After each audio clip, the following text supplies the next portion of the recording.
They're back to having the top 10 stocks in the S&P 500 represent about 40% of the index. What you have right now is an earnings-driven market. Earnings breadth is actually improving. Hard to be too bearish. Play the market's game, but sleep with one eye open. This is Bloomberg Surveillance with Jonathan Ferro, Lisa Abramowicz, and Annmarie Hordern.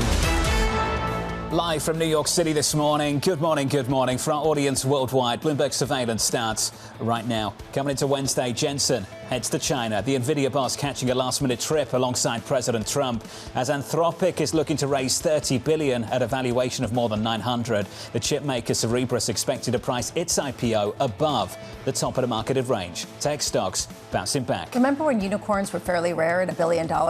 They seem like a dime a dozen at this point in terms of whether Cerberus comes in with an almost $5 billion valuation or Anthropic comes in at a $900 billion valuation. Nonetheless, it seems like every dip is buyable at a time when people see this as the mainstay of the U.S. and the global economy, which is that the semiconductor trade has a long leg to go. Samsung talking about the market continuing to balloon. Frankly, the demand is there just based on the spending plans of the big hyperscalers. As for Anthropic, thank you, private markets, for that. The runway has been long, much longer than it otherwise would have been. The market's wide open, both in private and public markets, but for a specific cohort of names and companies in a very specific part of this economy. Have we got a two-speed market? We've talked lots about the K-shaped economy. Have we got a K-shaped market as well? In some ways, well, absolutely. And you're seeing the strain start to come through. And I thought it was really interesting, the whole idea of the Samsung strikes over in Korea. You have one of the most profitable companies in the world that's coming out booming in terms of its stock performance, booming in terms of its profitability. And suddenly its workers are saying,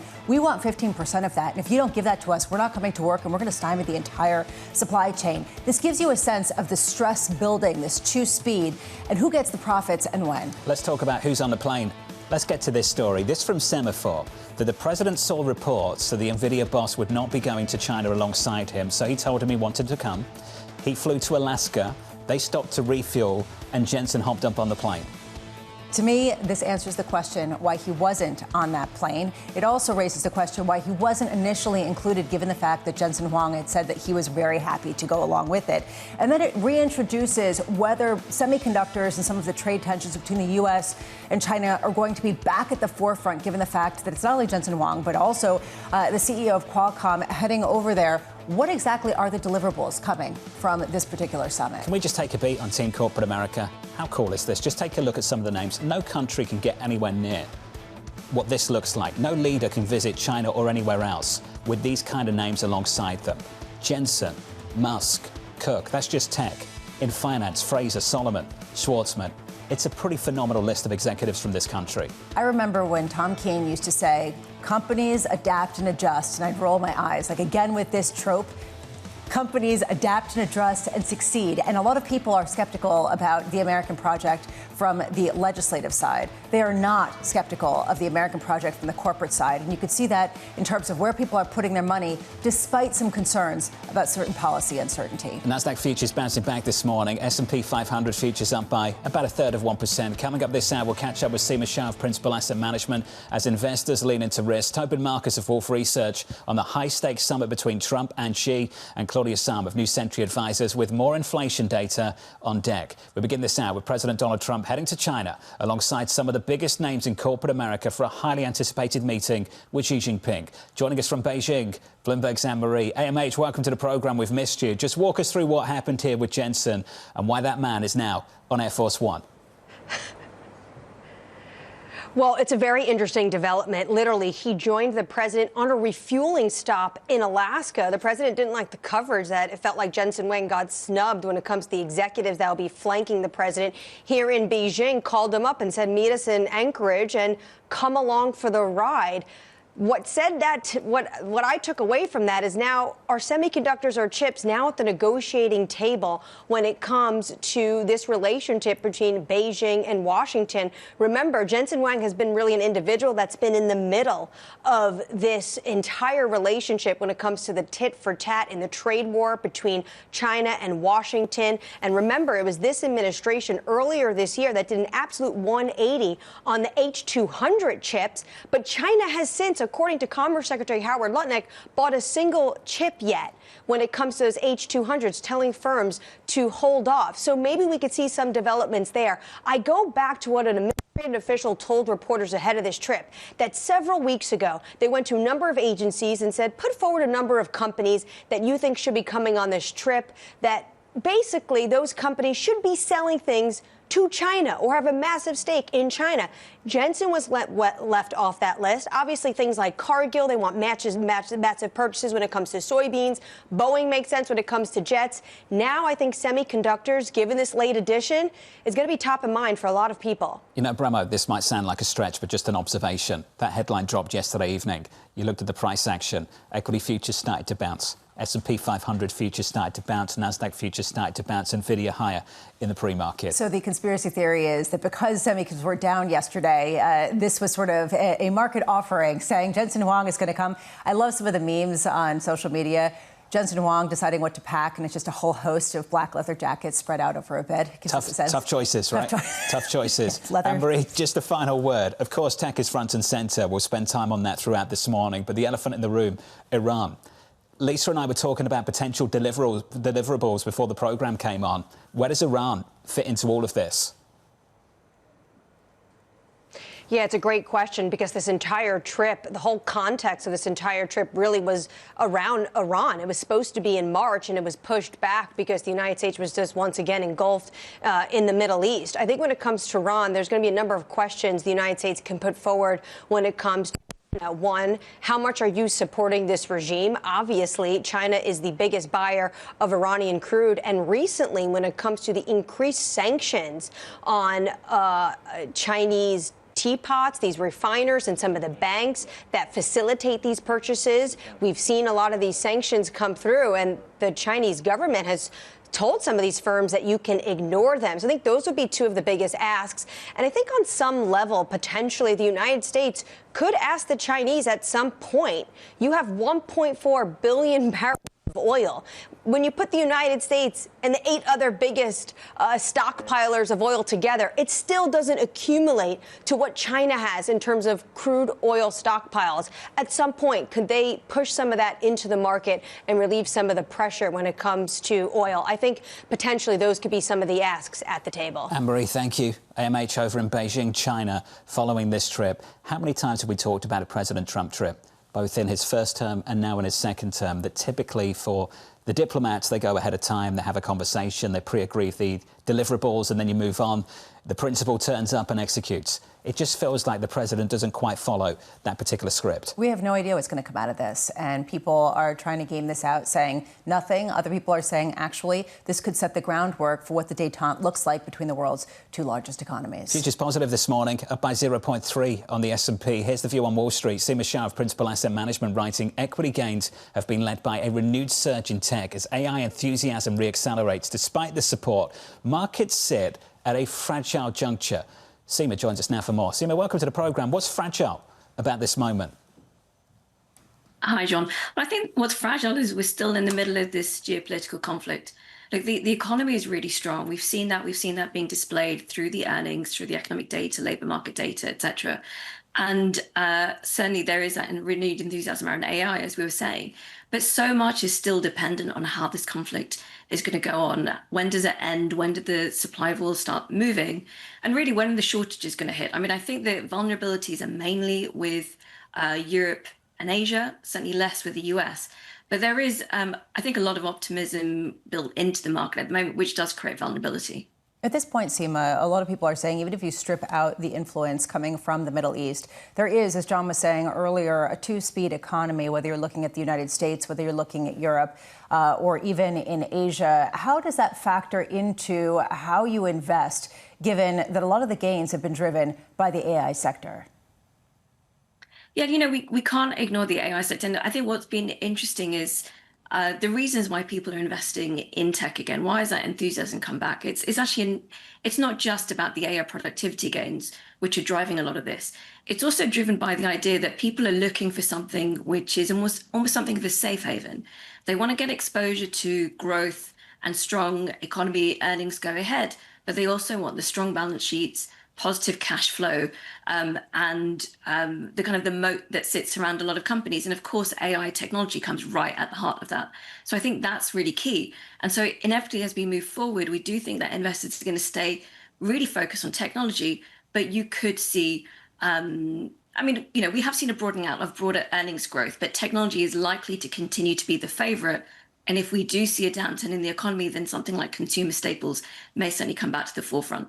Seema, does it concern you? Typically when we see crises, whether it's in credit, whether we see it markets more broadly, it's in areas that people perceive as safe. The fact that we're talking about big tech as the haven trade at a time where people aren't sure what to hedge against, and we're seeing some of the valuations go to the moon, does that raise some discomfort in terms of just how not positioned this market is for any kind of downside surprise in this sphere? Yeah, it does. And actually, this very neatly ties back into the geopolitical conflict and the concerns around that. So as you said, one of the things, of course, is valuations look very rich and have become much, much richer in the last month, given the rally that you've seen from these tech companies. But the other part of this is that these companies are not completely immune to the conflict. We know that a lot of the inputs that go into making of chips, driving a lot of the capex drive is coming through segments through the Strait. So there is a vulnerability within there that if you were to see a continuation of the conflict, stopping a lot of these inputs being able to go through and drive the capex cycle, well, then there's a clear impact through to the market and then back onto the economy. So certainly you're right, there is a vulnerability even within the enthusiasm around technology as well. Seema, to Lisa's point, she's dead on. People have been buying what they perceive to be safe, and what they perceive to be safe in the equity market right now and over the last few months has been the chip sector. And the reason for that is there is a belief, a comfort, a high degree of confidence, conviction that it's insulated from the cycle because they have these very aggressive, very powerful secular tailwinds, and the spending is coming from a bunch of companies that are totally price insensitive with very strong balance sheets. Just how cyclical is the chip sector? So I guess I would push back a little bit on that. There is certainly cyclicality within that. But this is something which we believe is really a secular force which is moving forward. We may well see a couple of blips, but I think that investors, generally they're looking for what are the long-term thematics. One of the key things that people were interested in the last couple of weeks was that after February, there was a bit of a valuation reset. Indiscriminate selling, pulling down companies which did have the strong balance sheets and very strong business models. So within that, there has been a good opportunity if you're a long-term investor to get exposure to something which we believe is a secular theme, which is going to be here for a number of years, potentially decades. So there is cyclicality, there is secular forces as well. Within the cyclical, there are certainly vulnerabilities, but we do think that investors, whenever there's an opportunity, it does suggest that should be an opportunity to get exposure to this very, very strong secular force, which we think is going to run for a while. Seema, was yesterday an opportunity? Well, you want to see a little bit of a move back. I don't know what a dip is these days. Yeah, it's a very, very small dip.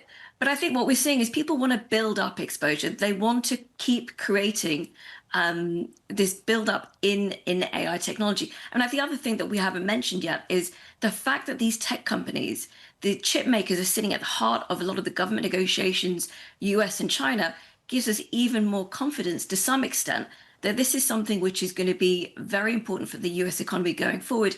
Cyclical forces may create some hiccups along the way, but there is a productivity drive. The government believes that this is really key to the US growth story. And so as a result, this, investors should look for an opportunity whenever they can to build up exposure to this sector. Seema, appreciate your time. As always, thank you. Seema Shah there of Principal Asset Management. Just finishing on the chip sector, and what a move we've seen. 70% move off the lows. A blip yesterday, only the 5th down day for the chip sector since the end of March. That chart, as you can see, has been vertical over the last 30-plus days. You asked, was it a chance to buy? Was it an opportunity? And plenty of people are saying yes. And Seema even referenced this discussion with China. Jensen Huang, you saved the chip sector, at least for this day in May, given the fact that people are taking that as a very strong signal. One flight on Air Force One, a quick trip to Alaska, and futures bounce. Isn't that crazy? I mean, it gives you a sense of where people are trying to read the tea leaves. Futures right now pulling back just a touch. We're still positive on the session by 0.2%, with an update on stories worldwide with your Bloomberg brief. Vonnie Quinn has more. Hey, Vonnie. Hey, John, good morning. U.S. intelligence showing Iran still has substantial missile capabilities.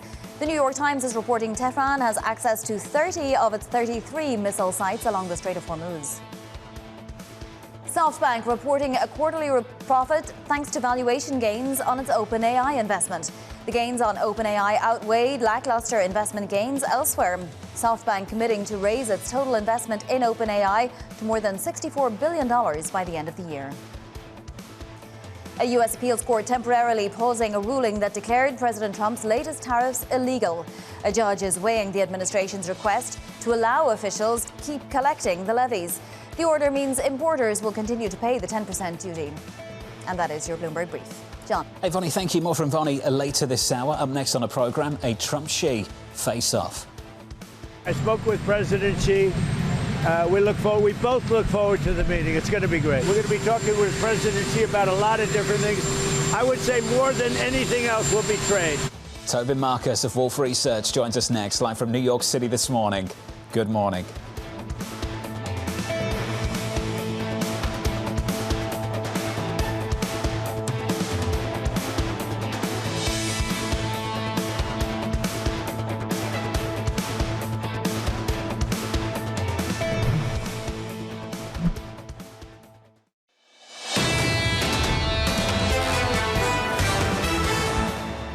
$8K, new price target, Morgan Stanley, Mike Wilson joining a host of names that have upgraded their outlook on the S&P 500. Mike Wilson being one, RBC, Lori Calvasina being another, Edgiard Denny doing the same thing, HSBC following as well. All of that in the last week, looking for a much higher equity market. Your equity market this morning bouncing back.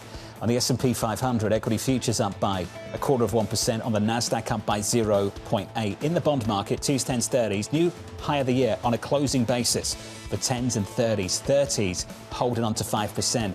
And now, in addition to that, this move in the UK. UK yields off the lows and bouncing, almost positive on the session, north of 5% on a 10-year. This from the Times of London just moments ago.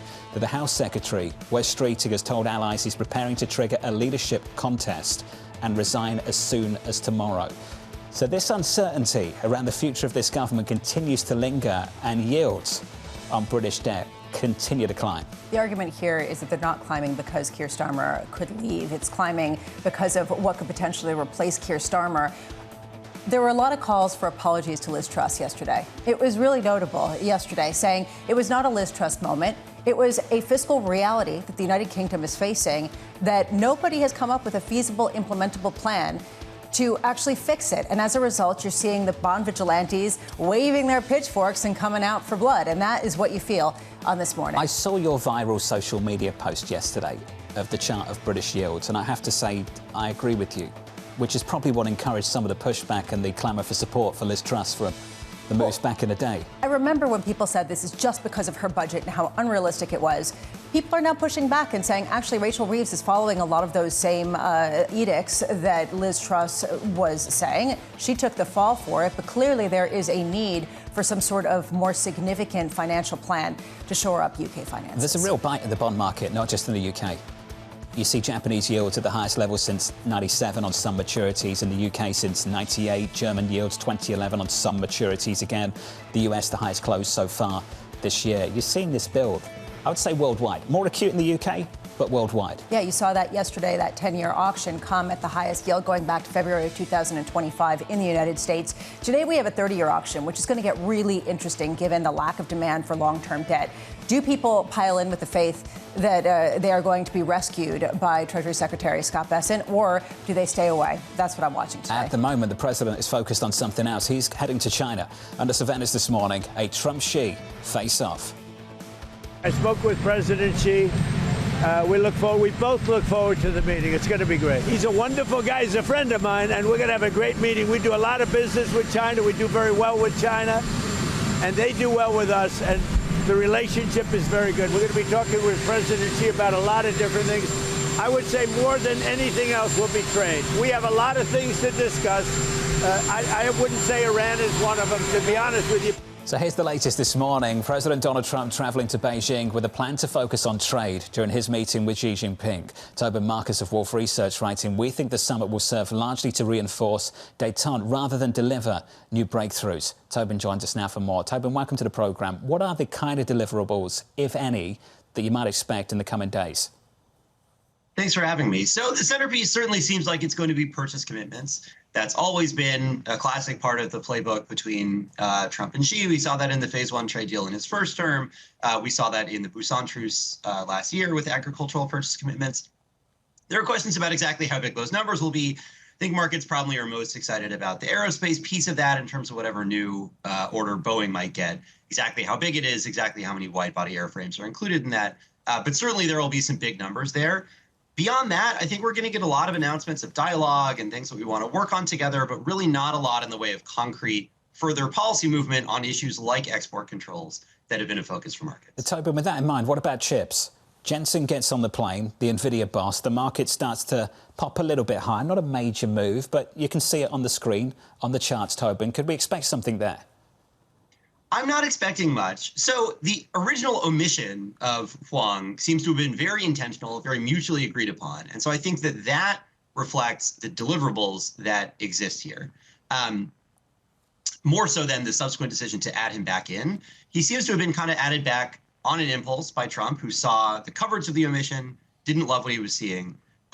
So I'm not reading that incredibly strongly. And there are, there are good security reasons for not expecting further concessions on chips. It's something that there's been pushback on in the past. There was pushback on that at the Trump-Xi meeting back in October with other folks in the White House, seeming to have kind of staged an intervention to prevent him from putting Blackwell chip relaxation on the table. So that's not something that I think is on the roadmap. Tobin, John was talking earlier about how rare it is to go into a meeting like this without all of the deliverables predetermined in advance. Do we have a sense of what ultimately could come out of this meeting that would set the tone for whatever détente there is and, frankly, for the terms of trade? Yeah, so, I mean, in terms of managing the terms of trade going forward, there's been a lot of U.S. emphasis on this notion of a U.S.-China Board of Trade that's meant to sort of formalize and institutionalize purchase commitments going forward. The idea being that left to their own devices, we're just going to end up with a very unbalanced trade relationship where they're not buying enough of U.S. exports. And so we need to have an ongoing mechanism to figure out what it is they're going to buy to offset the exports they're sending to the U.S. and try and reduce the bilateral trade deficit. That's something that doesn't necessarily seem fully baked and agreed upon from the Chinese side, but that there's been a lot of U.S. focus. So wouldn't be surprised to see anything like that come out. So those kinds of things, again, ongoing dialogue mechanisms, ways to structure and institutionalize the détente that currently exists. I think that's most of what we're going to see rather than, again, concrete new commitments. Do you believe, Tobin, that Iran really will not be part of the conversation? I would be pretty surprised if it didn't come up at all. But I also would be pretty surprised if we saw China come out and do something really specific to pressure the Iranians to make a deal. That's not really how they approach foreign policy in general. Their foreign policy approach tends to be fairly transactional, tends to be very focused on their own interests. They don't like to be dragged into, mediating between third countries like this. And I question whether or not they have the leverage to force the Iranians to capitulate to Trump's demands on nuclear and other issues, even if they wanted to. Certainly they want a peace deal. I'm sure there will be messages coming out of this encouraging flexibility and sincerity by all sides and the importance of national sovereignty and freedom of navigation and so forth. But in terms of actually trying to twist the Iranians' arms to make them agree to a deal on President Trump's terms, which of course is what he's shooting for, not just a deal, but a deal that meets his demands, that's not something that really seems appealing to China from my perspective. Hey, Tobin, it's good to see you. Thanks for your input. Tobin Marcus there of Wolfe Research. It's the elephant in the room, no doubt. But by saying we're not going to talk about it, it just lowers the bar for expectations over the next 24 hours. And it raises the bar for other deliverables in terms of all of the corporate officers who are there looking for some sort of resolution to their issues. But yes, you're right. It's saying, look, don't expect much. Beans, chips and planes. Apparently is the focus now. Beans, right? chips and planes. I haven't heard that. I love that. There you go. And tractors. Up next on the programme, Jukes of SocGen as the British Prime Minister Keir Starmer vows to stay in power. The latest in the UK in just a moment.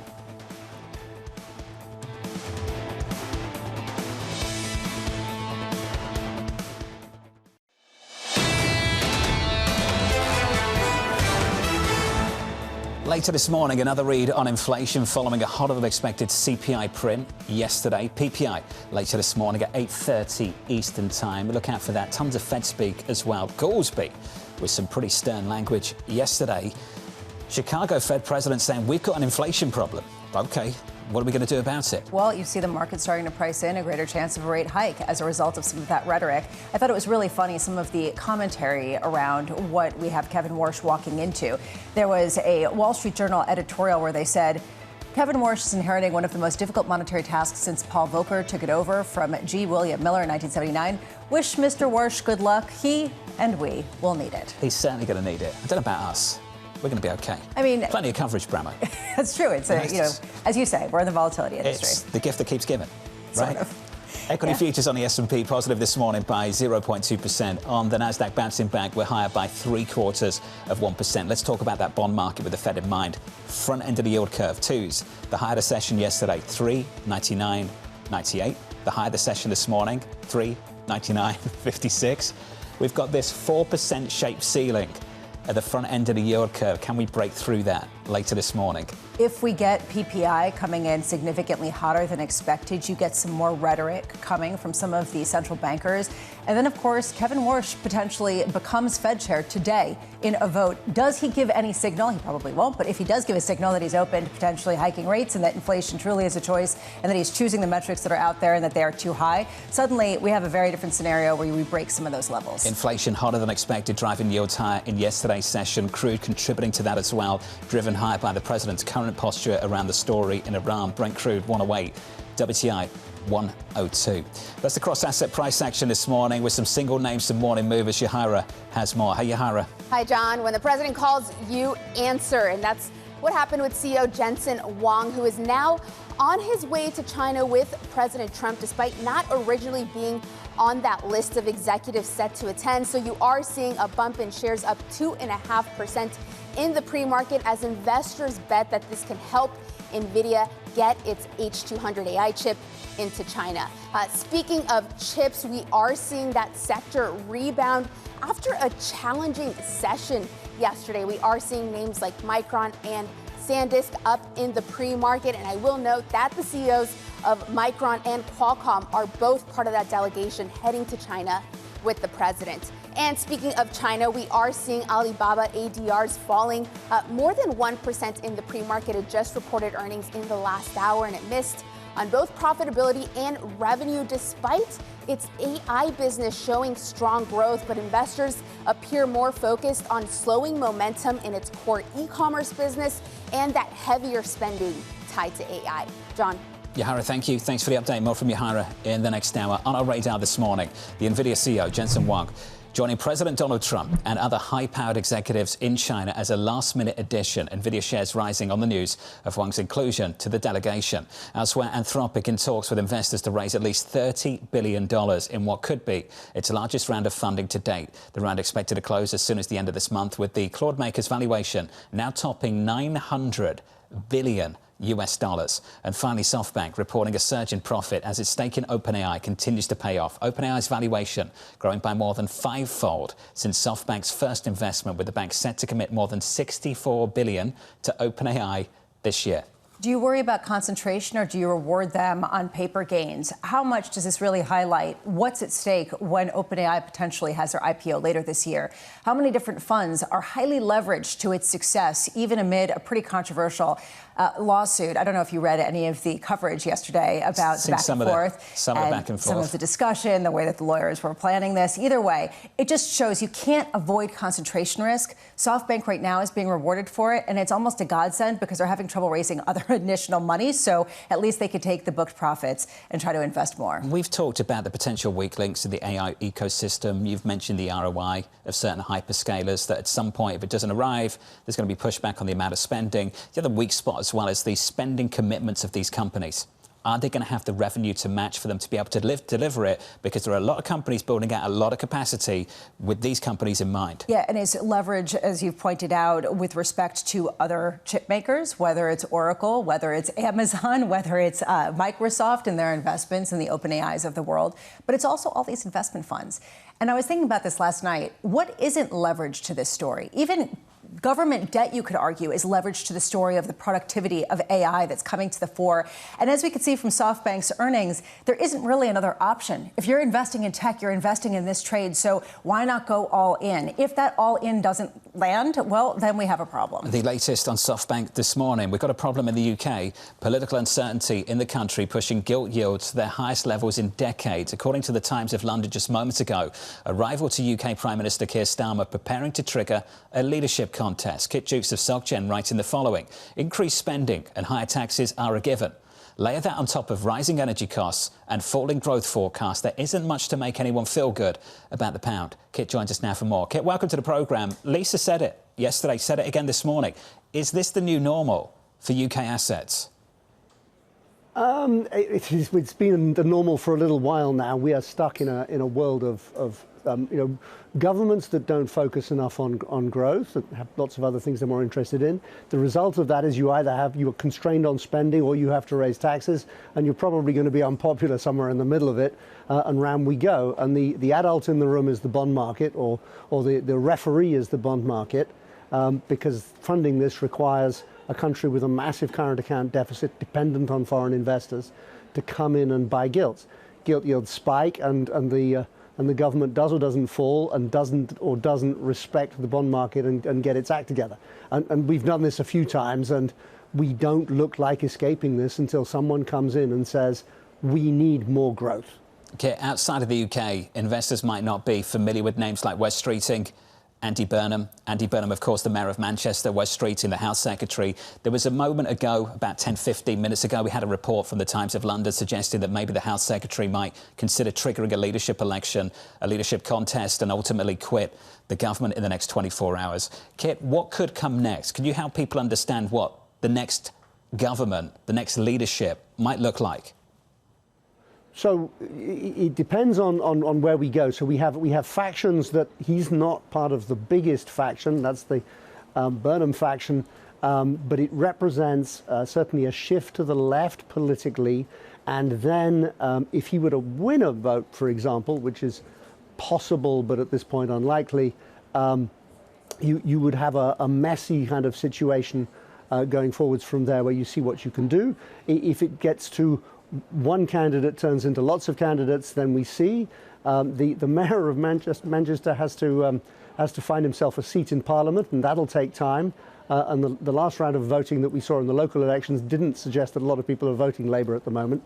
So that's quite messy. So it's all going to be quite drawn out. And if we got to an end conclusion, we would still have a Labour government, and we would still have a Labour government that at the moment is fixated on lots of things that don't include growing the economy more quickly and increasing tax revenues through that method. That includes higher taxation or reduced spending, depending on where you sit. So the problem doesn't go away. How much is this specifically a UK problem? And how much is this a broader representation of the issue facing all of Europe and, frankly, on the margins, the United States, with debt levels at a very high level relative to growth and a potential pushback in an inflationary environment from bond investors?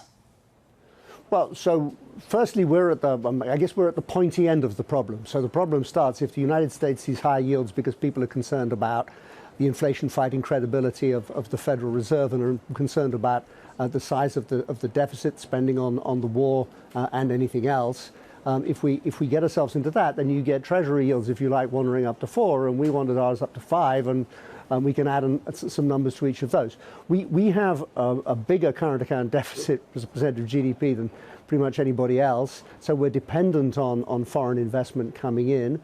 We have slow growth, and the only thing that keeps our currency stable is having interest rates that are high or higher than the rest of Europe. That doesn't get our growth story out. So, yeah, if 10-year note yields were at 2.5% in the US, the world would be a much easier place.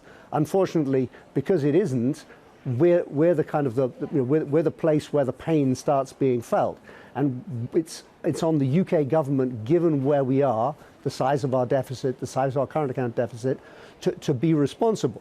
The only advantage we have over the United States is we have a very credible central bank, an inflation-targeting central bank whose independence isn't in question at all. But that on its own isn't going to be enough to finance the deficits to come. What would it take, Kit, for you to get bullish on the pound? On the pound, I'm only slowly, but the support the pound has is that everybody's bearish. So it doesn't take me much good news to make me optimistic, but I would like a government with a clear and coherent plan for growth, and then I probably would be bearish, because at that margin, if I thought that that we could put in a program that would have the UK growing 1% faster per annum than the rest of Europe, which isn't a very big bar to get over, then the pound, I think, could start getting stronger. But its value in real terms is being eroded because we're consistently running higher inflation than the rest of Europe. So it's getting more expensive every day, and that's why in nominal terms the currency is going to have to weaken at some point if we don't turn that around. Boost exports, liberate North Sea oil, do something about who's running energy policy in the UK right now, maybe means test some of the entitlements programs, do something about that. All the kind of things that nobody wants to do in the British government at the moment. I see John Ferro for Prime Minister. I don't think nobody wants that. Underneath the desk, these banners that are about to be waved nobody come out. Wants that. No cruises. Yes, for no cruises fiscal. would be another one. Yeah, sure. That'd be just one of those policies that, just to understand my values. Yeah, just right? to, benchmark to the extreme. Kit, thank you, sir. Kit Jukes there of SocGen in the City of London. Happening right now, as we have this conversation, the ceremonial opening of Parliament, King Charles III taking the throne, so to speak, although not quite the throne, of course, that you might be used to seeing, really outlining the Prime Minister and the government's priorities at this time. And the question, the elephant in the room, is whether he can actually deliver them or not, whether this leader is going to be around to really push through these proposals. And whether King Charles is really going to back Keir Starmer's bid to stay on as Prime Minister. I was doing extensive research this morning on social media and ChatGPT to try to understand exactly the relevance of the King's speech. And this idea of, is this essentially the last salvo of backing to Keir Starmer, was what I came up with. So I am the people who are doing vast research on the entire structure and all these people. Great scenes, and that's about as good as it gets for UK policy right now. Let's give you an update on stories elsewhere this morning with your Bloomberg brief. Vonnie Quinn has more. Hey, Vonnie. Hey, John, thank you. The U.S. Senate confirming Kevin Warsh to the Federal Reserve Board of Governors with a 51-45 vote, granting him a 14-year term. Lawmakers also clearing a procedural hurdle for a vote on his nomination to be Fed chair. That could come as early as today. Walmart is cutting or relocating about 1,000 corporate jobs. The company is saying it's consolidating its technology and AI efforts. The retail giant will help staff explore opportunities within the company for workers who lose their jobs, it says. Global oil inventories are falling at a record pace. The IEA saying stockpiles will continue to drop for months as disruptions from the Iran war intensify. Adding the market will remain severely undersupplied until October if the war ends this month. And that is your Bloomberg brief. John. Hey, Vonnie, thank you. Up next on the programme, peak inflation pressures. You still have kind of what I'll call a trifecta here. You have energy prices pushing the headline. We think we have the last vestiges of tariff pass-through, and then we had that catch-up effect on shelter. We think we're at peak pressures now. Up next, we'll catch up with Claudia Sahm of New Century Advisors, live from New York City this morning. Good morning. You're watching Bloomberg TV.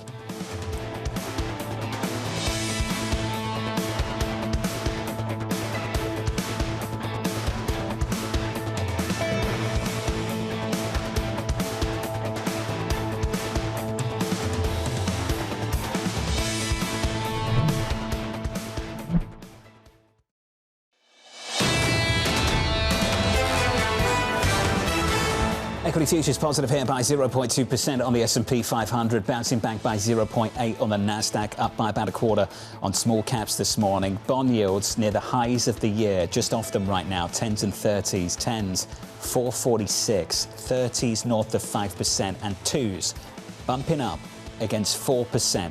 Did that yesterday, doing it again this morning, going into PPI later this morning. 8:30 Eastern Time. People are looking at the inflationary pop that we saw yesterday, and they don't like what they see. You see that reflected in some of the bond yields and inflation expectation metrics. Yesterday, we're coming off of those just a touch. A real question about how much will there will be at this central bank to really combat that increase in inflation, and again, whether it's sustainable. Under surveillance this morning, peak inflation pressures. You still have kind of what I'll call a trifecta here. You have energy prices pushing the headline. We think we have the last vestiges of tariff pass-through on core inflation, core goods, and then we had that catch-up effect on shelter. So three forces pushing inflation in this particular CPI reading higher. We think we're at peak pressures now.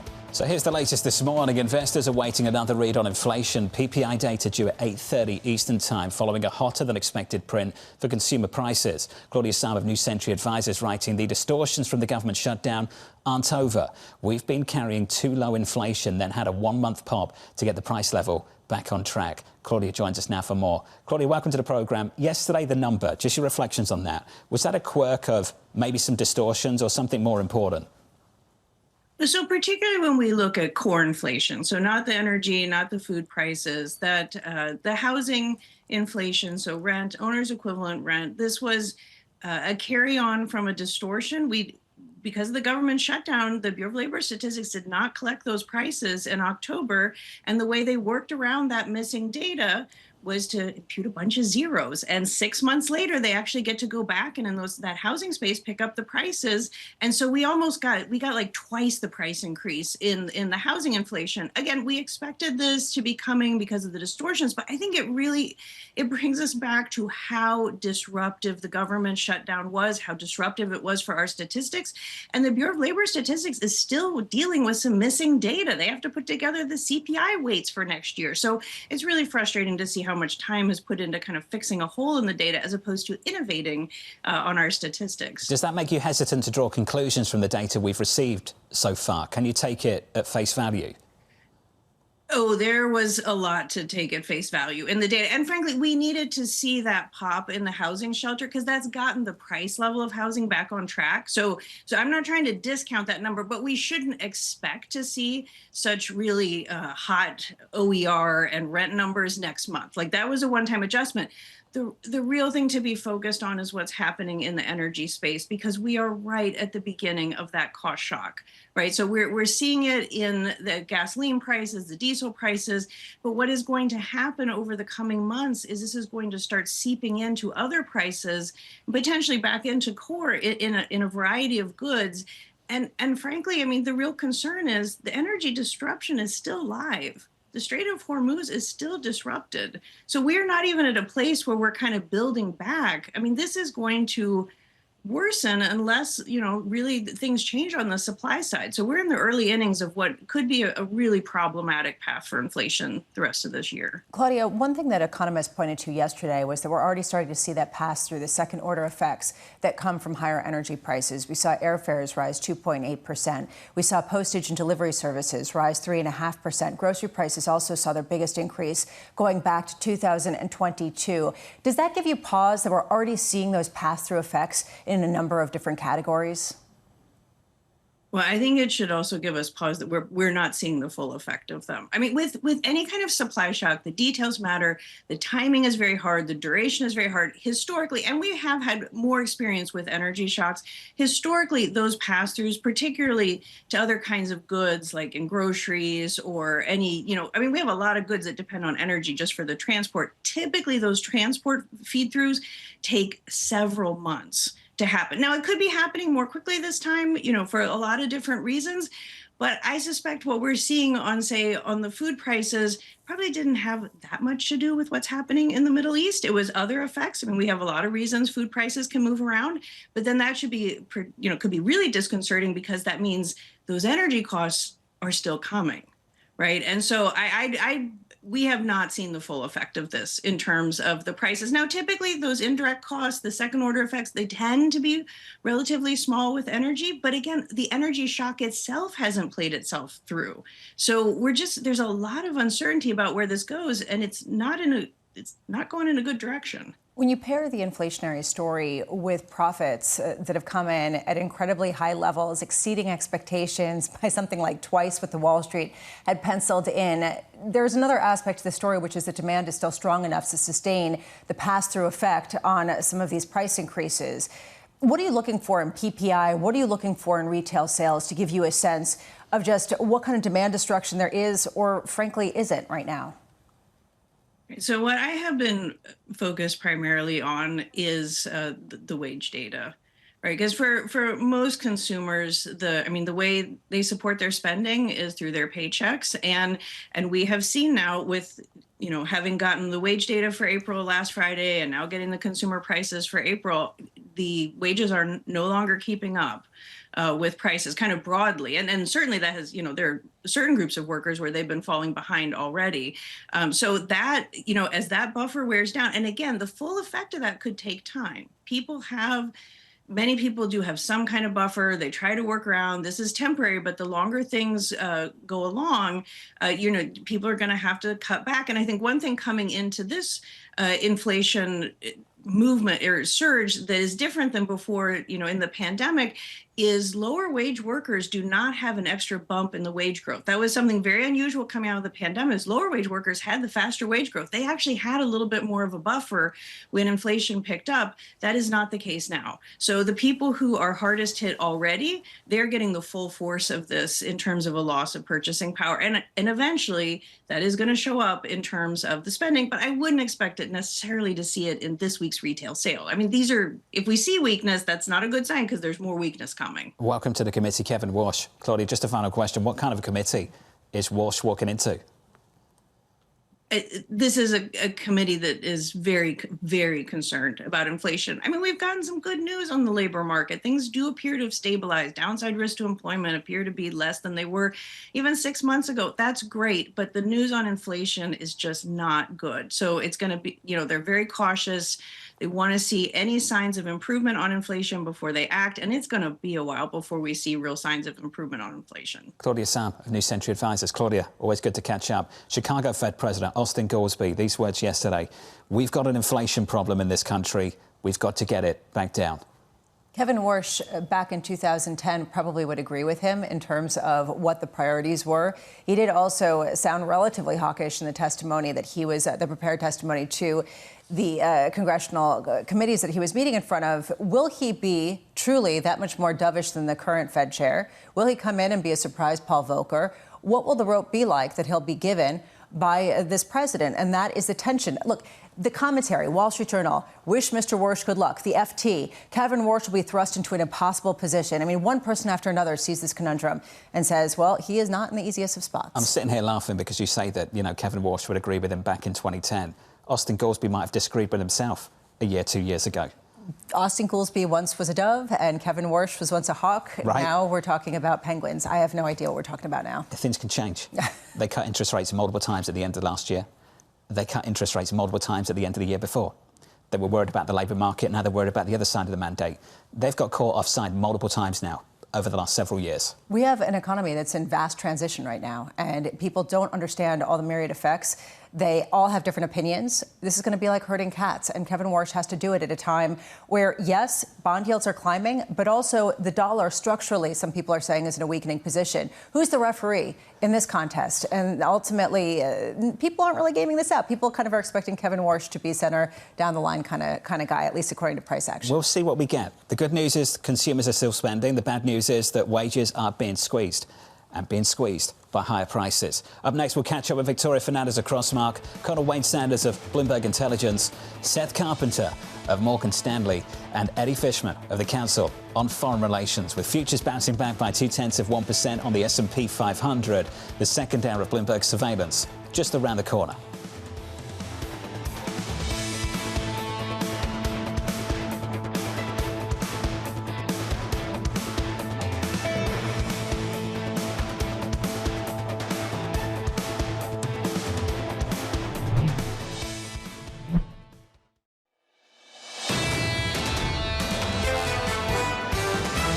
The economy remains resilient. Growth has been really strong. You've seen reasonably good hard economic statistics. I don't think the Fed needs to cut rates. The Fed's on the sideline for the rest of this year. This is Bloomberg Surveillance with Jonathan Ferro, Lisa Abramowicz, and Annmarie Hordern. Live from New York City this morning. Good morning for our audience worldwide. The second hour of Bloomberg Surveillance starts right now, and your scores, the price action looks like this. Equity futures on the S&P 500 firmer by 0.2%, bouncing back on the Nasdaq up by 0.75%. One flight from Alaska to China, apparently enough to support this market. We'll get into that in a moment. Ridiculous. In the bond market, 2s, 10s, 30s, highest close of the year on 10s and 30s in the last 24 hours. We hold on to those levels. 10s at 446, 30s north of 5%. Heading into more economic data later. 90 minutes away. Another read on inflation. PPI 8:30 Eastern Time. Yeah, yesterday we got an upside surprise that no one wanted to see, and it didn't just come from energy costs. In fact, it was the core inflation, the core CPI, that surprised the most to the upside, leaving people concerned about just how much pressure there actually is in the economy. I'm talking about people like Austin Goolsbee and other central bankers who have expressed their displeasure. Today we get PPI, tomorrow we get retail sales, as we do have this energy under the economy, and that's the conundrum. Do you have enough heat to really propagate these higher prices in things like airline tickets, food, shelter, all sorts of other components aside from energy? That's one side of the economy. Let's get to the other side. Chips, semis, account for about 18% of the S&P 500. Got a rally this morning, a pickup on the NASDAQ, a pickup in Nvidia stock, and this is the why.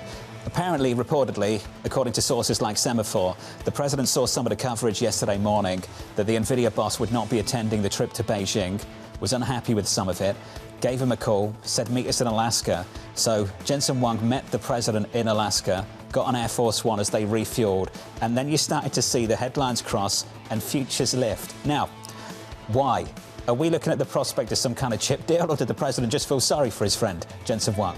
Does it matter? Isn't every dip viable? And at this point, even that much speculation is enough for people to get back into this trade, because it has been also supported by the nearly $800 billion of spending plans that a lot of the hyperscalers have. My question is just, how did Jensen Huang pick between his 50 to 60 leather jackets Tough in terms choices, of Bramo. which to bring, given the fact that it was fairly short notice? He had to hop on the plane. Leather jackets take up space. He had to pack light if he's going to be on Air Force One. I mean, these are the real questions. I think there's some space. I think Elon posted on X this morning that it's just him and Jensen on the plane on Air Force One with the president, from the leadership, from the corporate executives that we've been talking about. Does this form the conversation or the tenor of the conversation that's expected to be had over in China? And is that good, frankly, for the chip sector, or potentially bad for the chip sector if some of these sales don't come through? Remember the H200 chips that were approved, but no sales have evidently gone through. This is back in focus once more. Is it with a conciliatory tone, or is it to harden the divisions in this meeting, where very few deliverables, frankly, are transparent ahead of the actual confab? AMH weighing in. We'll catch up with Annmarie. Too hot for a leather jacket in Beijing right now, we're told. Do you think that that's actually going to stop him? Maybe he'll have like a summer leather jacket. I think he's super committed to it. I think, if it's alligator skin, but it's very thin,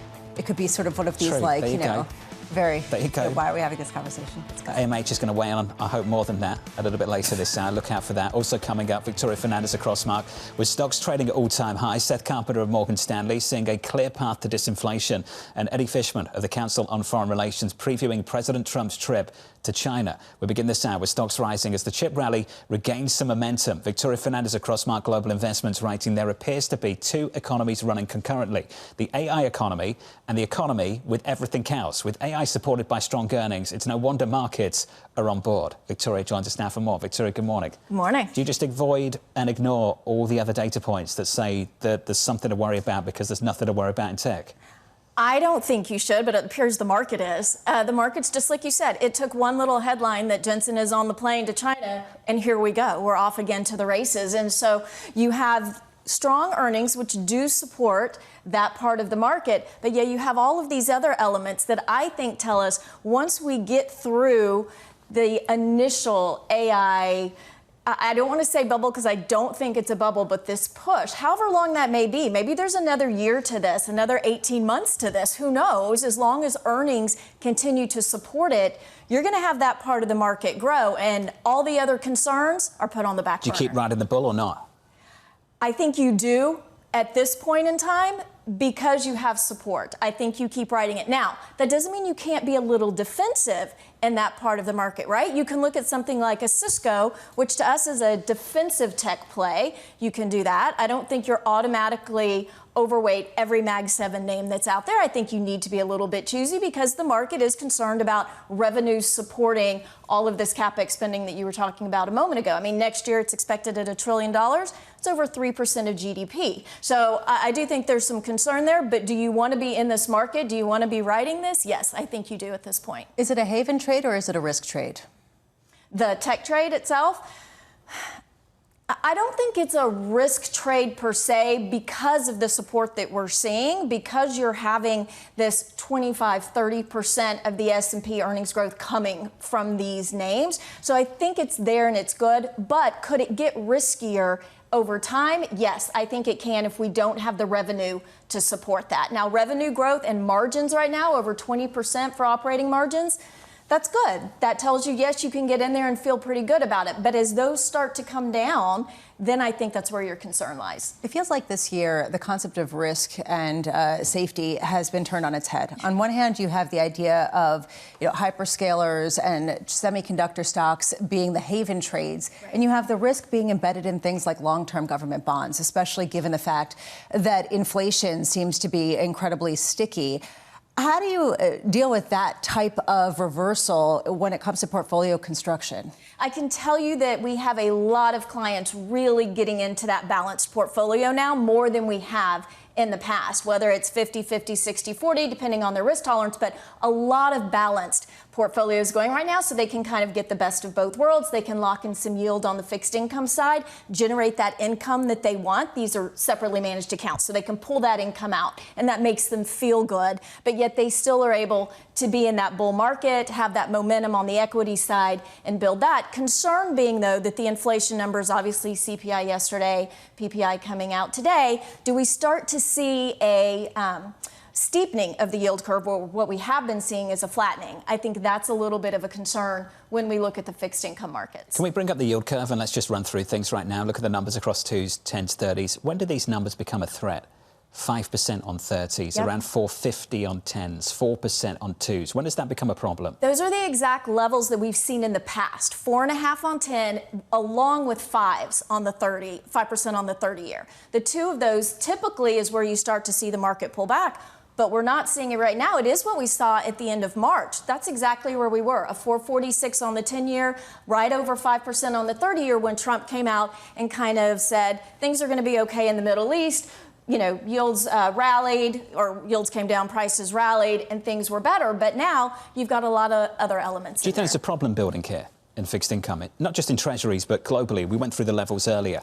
Japan, highest levels we've seen since the 90s. In certain places like Germany, 2011, the UK, we've gone through those numbers multiple times. Is there a problem brewing here? Jonathan, I think the issue is you're losing some of that anchor on the longer end of the curve. German, Japanese, like you said, UK now, all of those yields are moving higher. Those were some of the anchors that kept that longer end down. You're losing those, and you're having concerns of secondary elements coming from the Middle East that's going to increase inflation. You talked about food, right? And you talked, it's not just oil, but airlines are up, apparel's up. You would have thought with tariffs coming down, the overall rate, that would be down, but it's not. Apparel was up 4% for the month. On food, tomatoes, 19% in a month, right? We talk about eggs, now it's tomatoes. Now, I don't like tomatoes on my sandwich, so that's okay for me, I guess, but, give me a good marinara sauce. So I think there's elements here that are concerning on the inflation side and for the longer end of the curve. I feel it, particularly heirloom tomatoes. When you get the high-end ones, they are incredibly A little expensive. bit better flavor there. That's all I can say. I recommend.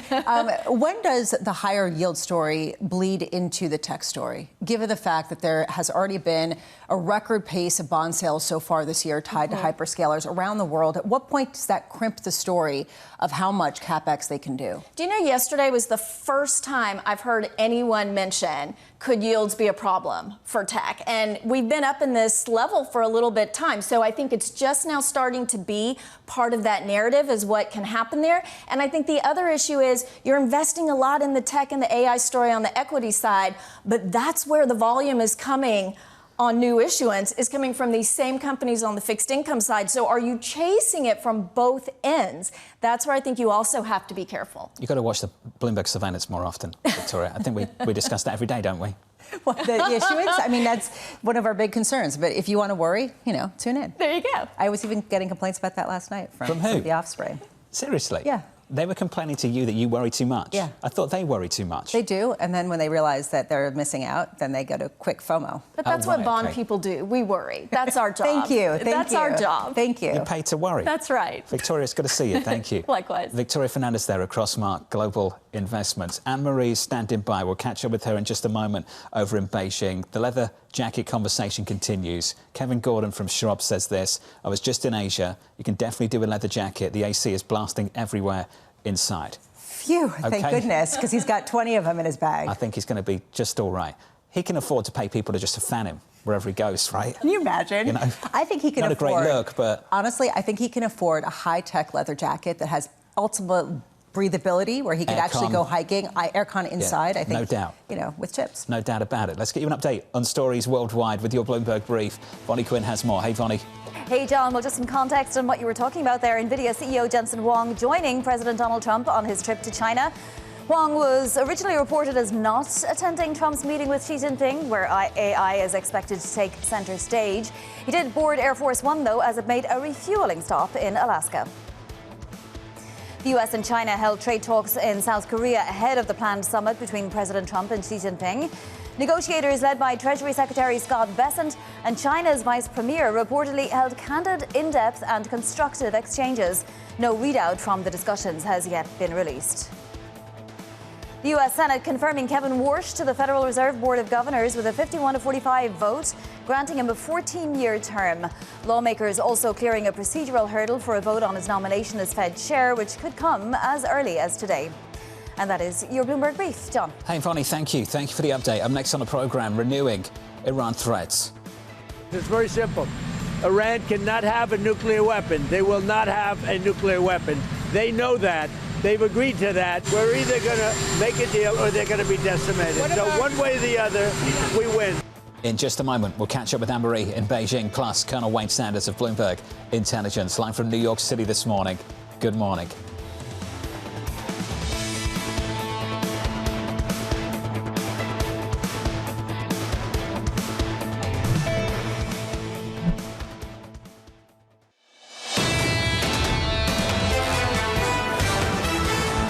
Unthinkable 2 months ago, but it's happening. Upgrades to price targets on Wall Street, they keep coming in. Despite the war, forget the war, earnings, super powerful. And every single upgrade we've seen has pointed to that. Morgan Stanley now at 8K. That's Mike Wilson over at Morgan Stanley, 8K year end on the S&P 500. He thinks the risks, we're not ignoring them, we've already priced them. He went on to say much has been made about the fact that the S&P 500 decline was at less than 10% on a price basis, but that overlooks the fact that many adjustments had already taken place, namely what we are seeing in terms of the reset in valuations on big tech, with earnings superseding some of the price gains on the stocks. Got a reset this morning about futures up by 0.2% on the S&P, up by 0.7 on the Nasdaq 100. Lots of attention on the bond market this morning. 2s, 10s, 30s, 2s just short of 4%. Heading into PPI later this morning. 10s, highs of the year. 30s, highs of the year. Yields up to 446.49, very close to 450 on 10s in America. Yeah, and demand just isn't that strong. Yesterday we had that 10-year auction, and it was just a little light on the edges in terms of dealers taking down more and indirect bidders taking down less. Today we have a $25 billion auction of 30-year notes, and it comes at a fraught moment. Who's going to step in to buy? Are these attractive instruments to get yield, or potential risk instruments in the face of a very difficult dynamic with inflation and a fiscal backdrop? Got to talk about a risk asset in the bond market. Check out the UK. Gilts again this morning, super elevated. The Starmer drama, not my phrase. That was very good. Jordan Rochester Mizuho came up with that one. The 10-year in the UK, 5.10. The 30-year pushing 6%. Had a report an hour ago from the Times of London suggesting that Wes Streeting, the Health Secretary, might resign in the next 24 hours and ultimately pursue a leadership contest. We understand, according to allies of Sir Keir Starmer, the British Prime Minister, that he'll stand against Streeting in any potential contest. This could drag on and on and on. And that's a problem for that asset class. Yeah, and as Kit Jukes said, the bond market is the adult in the room, the referee. The referee ain't happy. They're screaming on its whistle, and it's unclear exactly what will make the bond market so much happier. The bigger issue here is how much is the UK a warning shot for other developed markets? It is unique. It is a closed economy. We're an open economy, rather, that it does a lot of trade. It removed itself from the European Union. That said, there is a sense that in another recession or downturn, there isn't a fiscal buffer in places like the U.S. or other developed markets, and that's something that Torsten Slok is pointing out this morning. Lower energy prices would help. 108 on Brent this morning, not happening. WTI still around 102. Under surveillance this morning, the president renewing his threats against Iran. It's very simple. Iran cannot have a nuclear weapon. They will not have a nuclear weapon. They know that. They've agreed to that. And then that's not what they said to me when it came to pay. We don't play games. We're either going to make a deal or they're going to be decimated. So one way or the other, we win. So here's the latest this morning. President Trump reiterating threats against Iran ahead of his summit with the Chinese leader Xi Jinping. Annmarie is in Beijing tracking that get-together through the next 48 hours. AMH, this is the elephant in the room, and yet the president setting the bar super low heading into these talks. Yeah, that's right, Jonathan. I mean, this is really going to be the cloud that surrounds the discussion. Remember, this entire meeting was pushed back, this entire trip, because of the war in Iran. And of course, China is the biggest purchaser of Iranian crude. And when you ask officials about how this is going to play into the agenda, they see this as a continuation of conversations this administration has already had with Beijing when it comes to Russia and Iran, and the fact that China is providing the revenue for these countries, and also questions about dual use components when it comes to weaponry. So they say that this will likely come up, but they don't want it to take over the entire summit and potentially take over what could be the inking of deals between Washington and Beijing, especially as the president is going to come here flanked with a number of executives from Wall Street and the tech industry as well. You remember, we caught up with Ambassador Jamieson Greer last week, and he said this would definitely come up in the conversations, especially given the fact that China has told a number of firms to disregard U.S. sanctions when it comes to purchasing Iranian crude. And what Greer said was Iran is the world's largest state sponsor of terrorism, and anyone who's buying oil from Iran is contributing to that. It's surely going to come up, but they don't want it to derail the rest of the conversation. The word that was used a month ago was embarrassing, potentially embarrassing. Annmarie, this meeting was meant to happen weeks ago. It didn't because of the war. I'm still intrigued. Why is it happening now?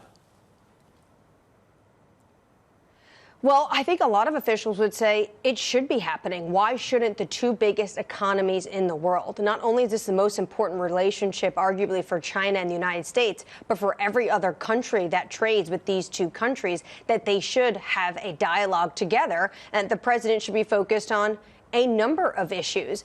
I also think for this president, he wants to make sure that this détente with China continues, and also the fact that that's going to expire in October, just before the midterm elections. Remember, it is critical for a number of American companies to get items like rare earths. And of course, this president has been dealt a blow when it comes to the tariff regime, the 10% fentanyl tariffs and the IEEPA base case tariff. That's 20%. So they have had this engagement with China, and they want to make sure that they are managing this competition with China. I think the real wild card to watch out for here in Beijing is going to be how the president talks about Taiwan coming out of the meetings with Xi Jinping. You have a number of lawmakers in Washington wanting to push this administration to make sure that they push through the latest arms sales deal when it comes to Taiwan that's on the docket. There is precedent for past presidents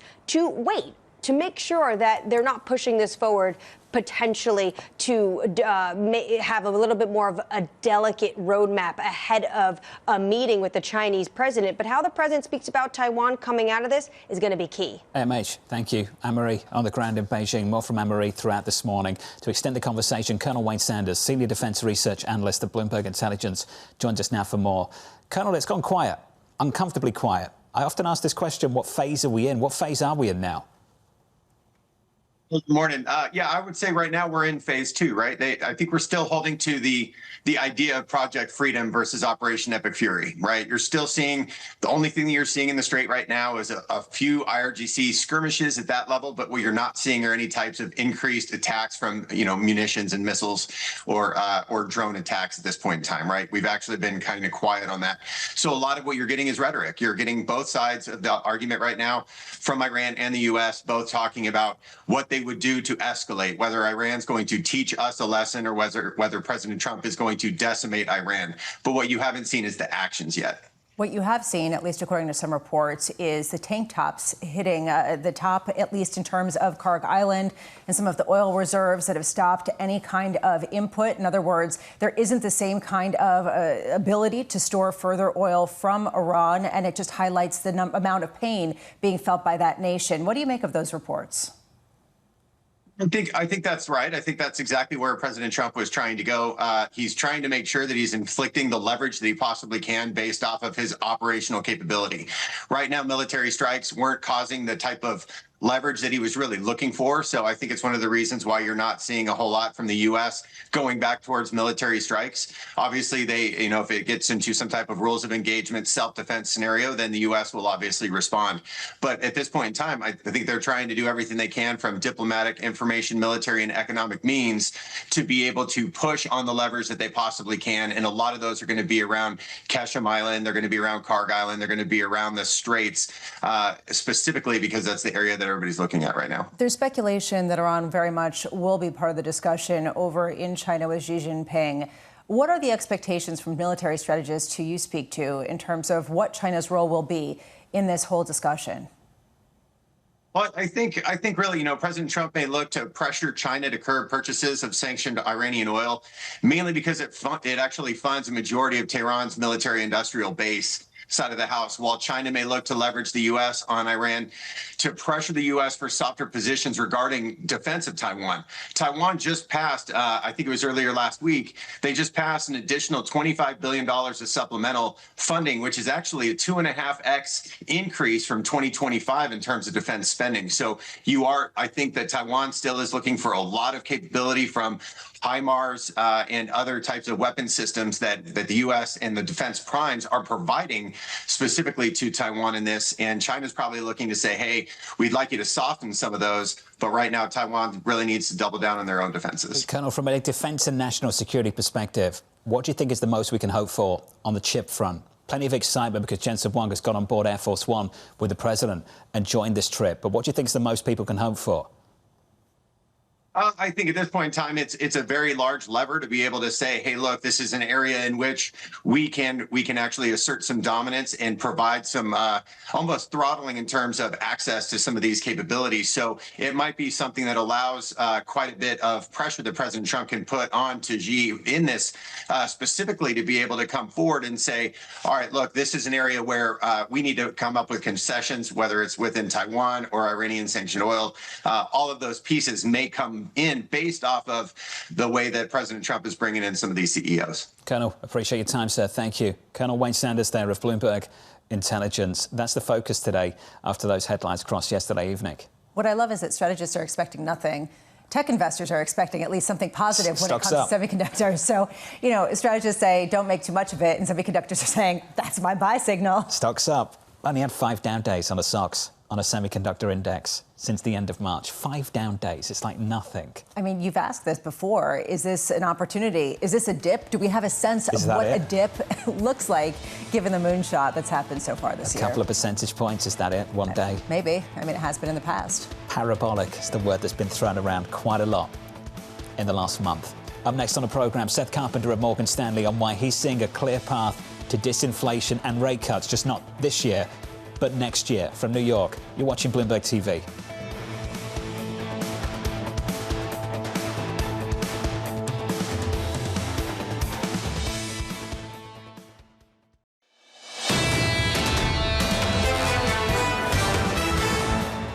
So this is what your morning looks like in about an hour from now, some 60 minutes, 8:30 Eastern Time, some data, another read on inflation, PPI is coming up next, and then the president touching down at some point in the next hour or so in Beijing to start his meeting with the Chinese leader, President Xi. That summit commences later on this morning and, of course, concludes in the next 48 hours. The stage is set for those two leaders, and the president is bringing quite a set of names alongside him. Team Corporate America, absolutely stacked heading into this one. With big tech in present, we've got, of course, Elon Musk. We have Jensen Huang, late of arrival in Alaska to hop on the plane and join them. Also, key figures from the banking industry as well as the manufacturing sector. Of course, Boeing, the idea of planes, the idea of tractors being involved, the idea of some of the other companies in the financial sector possibly looking for lighter regulations. It leaves us with this focus of trade and finance as being the intersection of these meetings. At the same time, what kind of deliverables could we be looking for at the end of this confab? Annmarie covering that confab for us over the next couple of days. Look out for her coverage throughout this morning. This is how the stage is set in the equity market. A bounce on the S&P 500. We're higher by 0.2%, on the Nasdaq up by 0.7. For the chip stocks, they also bounced this morning. Yahara will go through some single names in just a moment.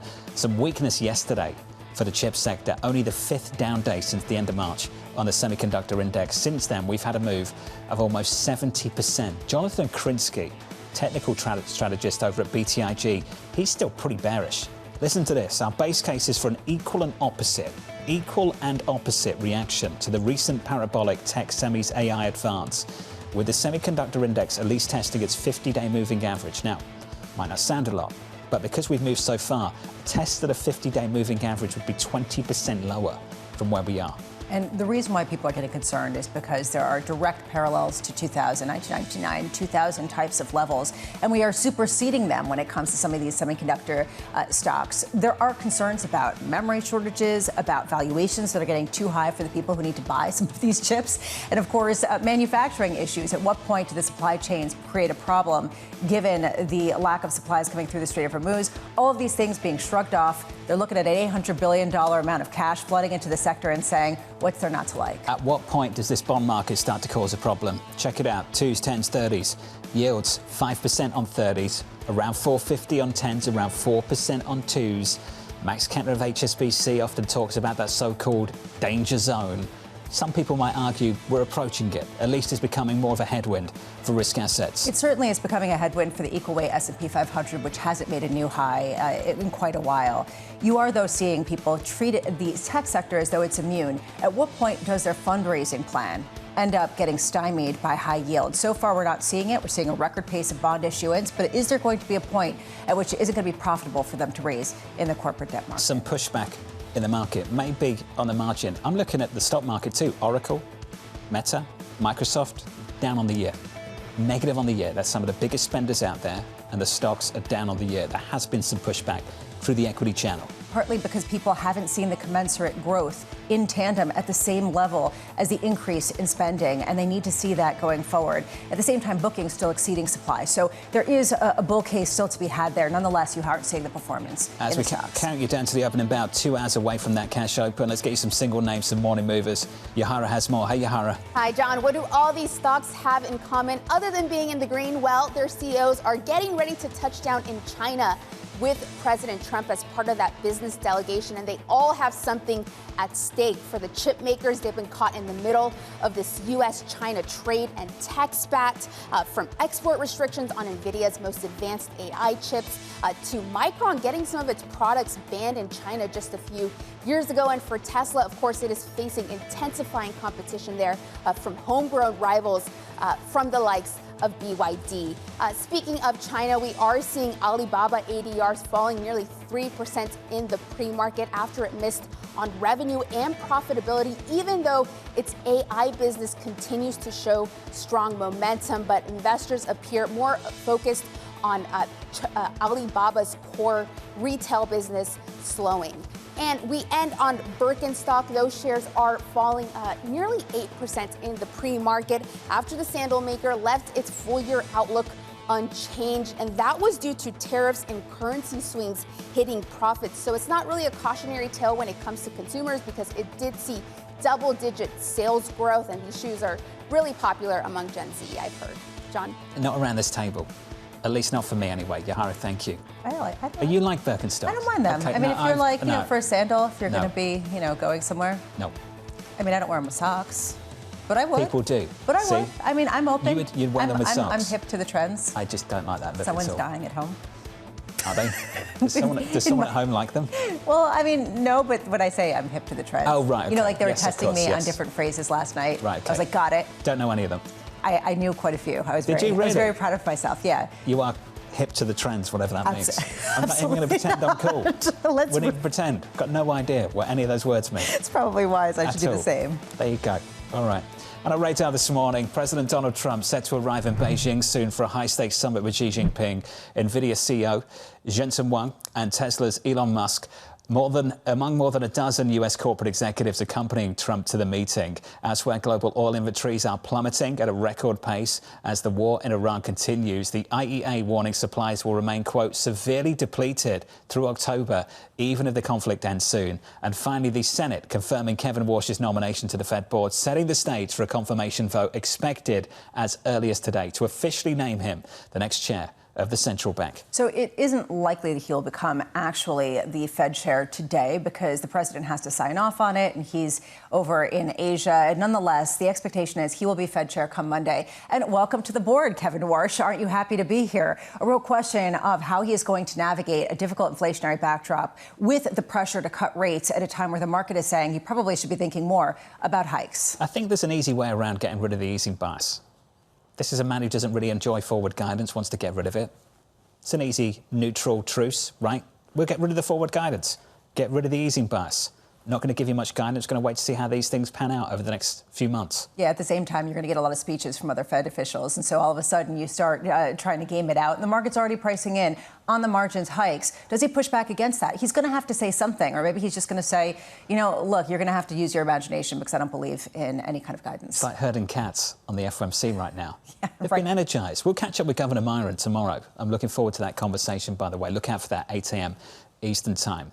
Governor Myron's energized a lot of people just to say what they think. We've given him credit as he sat around this table with us as we've talked about that. I find that officials now are much more opinionated this year than they have been in years gone by. Which arguably is a good thing. You wouldn't want any kind of groupthink at a time where it is deeply uncertain in terms of both the inflationary cycle, in terms of the economic cycle, and in terms of the tech cycle, and what it will do for both inflation and jobs. Inflation very much in focus, accelerating as gas, rent and food prices continue to climb. The White House downplaying the longevity of the cost crunch. This is a temporary energy shock, and that's very clearly in the data. We've seen temporary energy shocks before, and they generally don't feed through to core. Seth Carpenter of Morgan Stanley writing, disinflation resumes in the second half of the year, allowing the Fed to cut rates twice in the first half of 27. Seth joins us now for more. Seth, welcome. Goolsbee over at Chicago thinks we've got an inflation problem. Do you disagree? I don't disagree.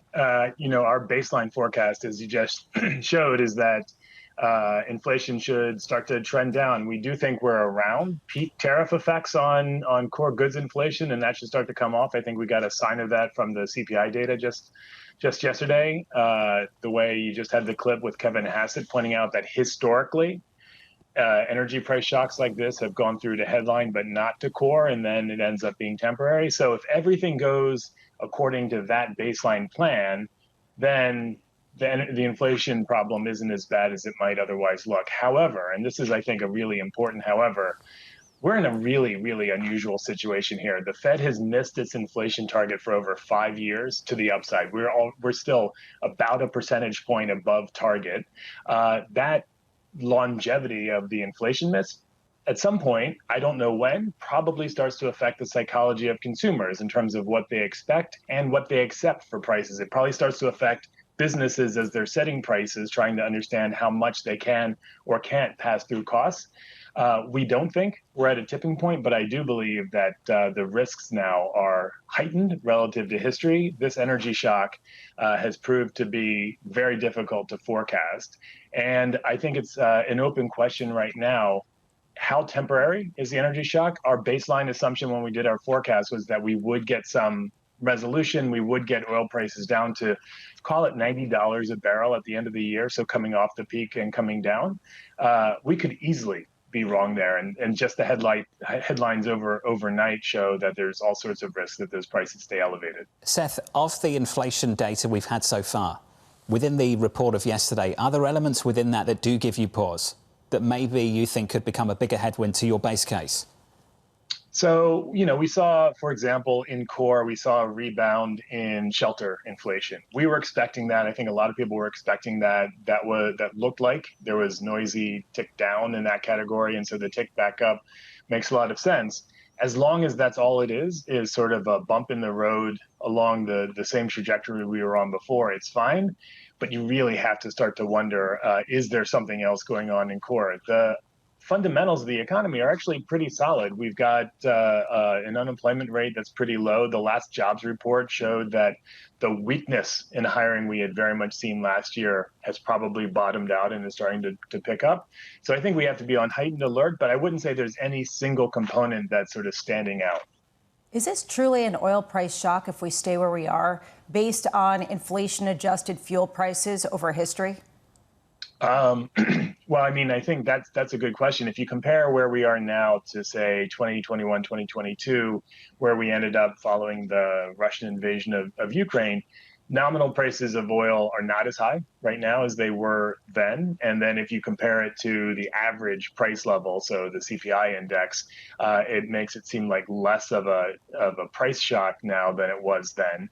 So in that sense, you know, it's a bit more mild, and that's the reason why we maintain our constructive baseline view.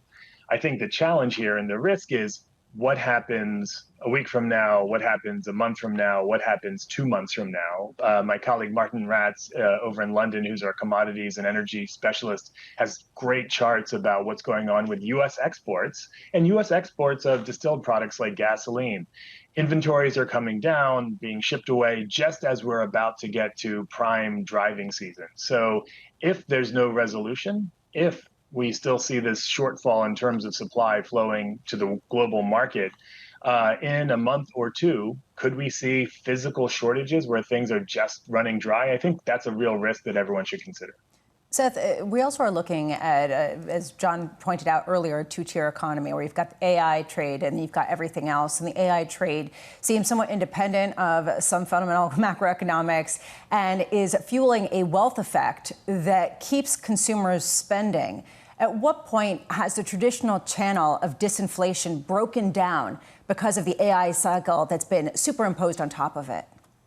I think that's a great question. And as we wrote our mid-year outlook and we were thinking about various scenarios, those are the two themes that really matter. What's going on with the energy shock and then what's going on with AI. I think there's no two ways about it. In the short run, AI boosts aggregate demand for investment spending, for construction.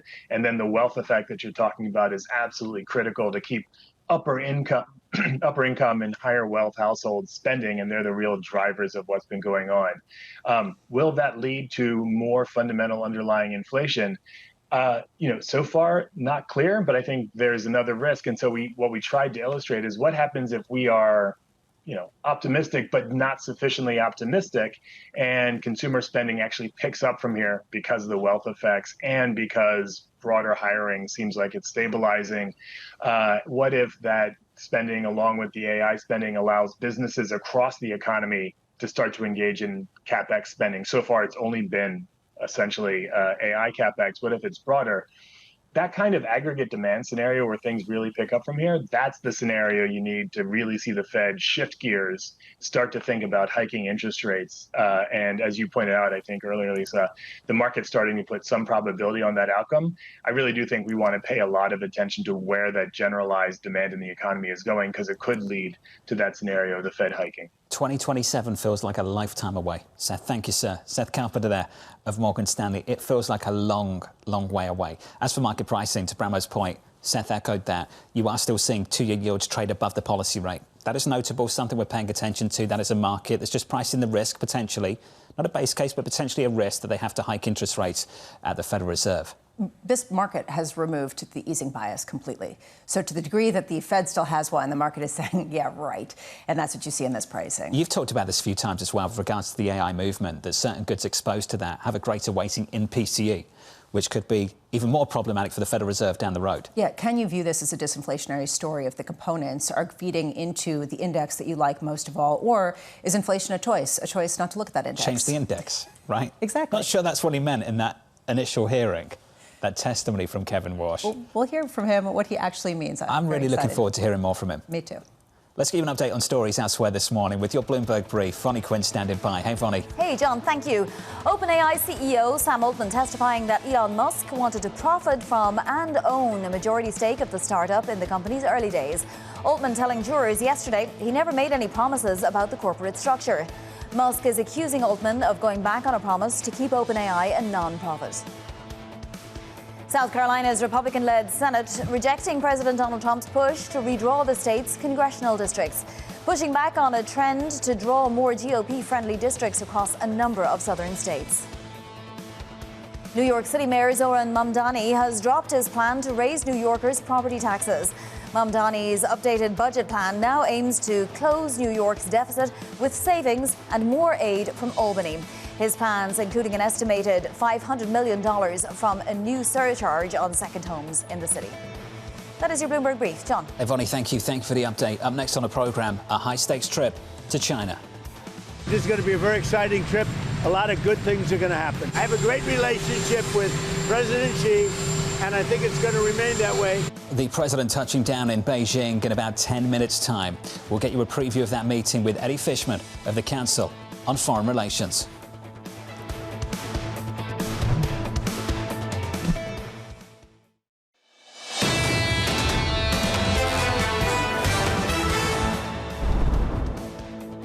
Live pictures coming from Beijing Capital Airport, where the president will touch down on Air Force One any moment now.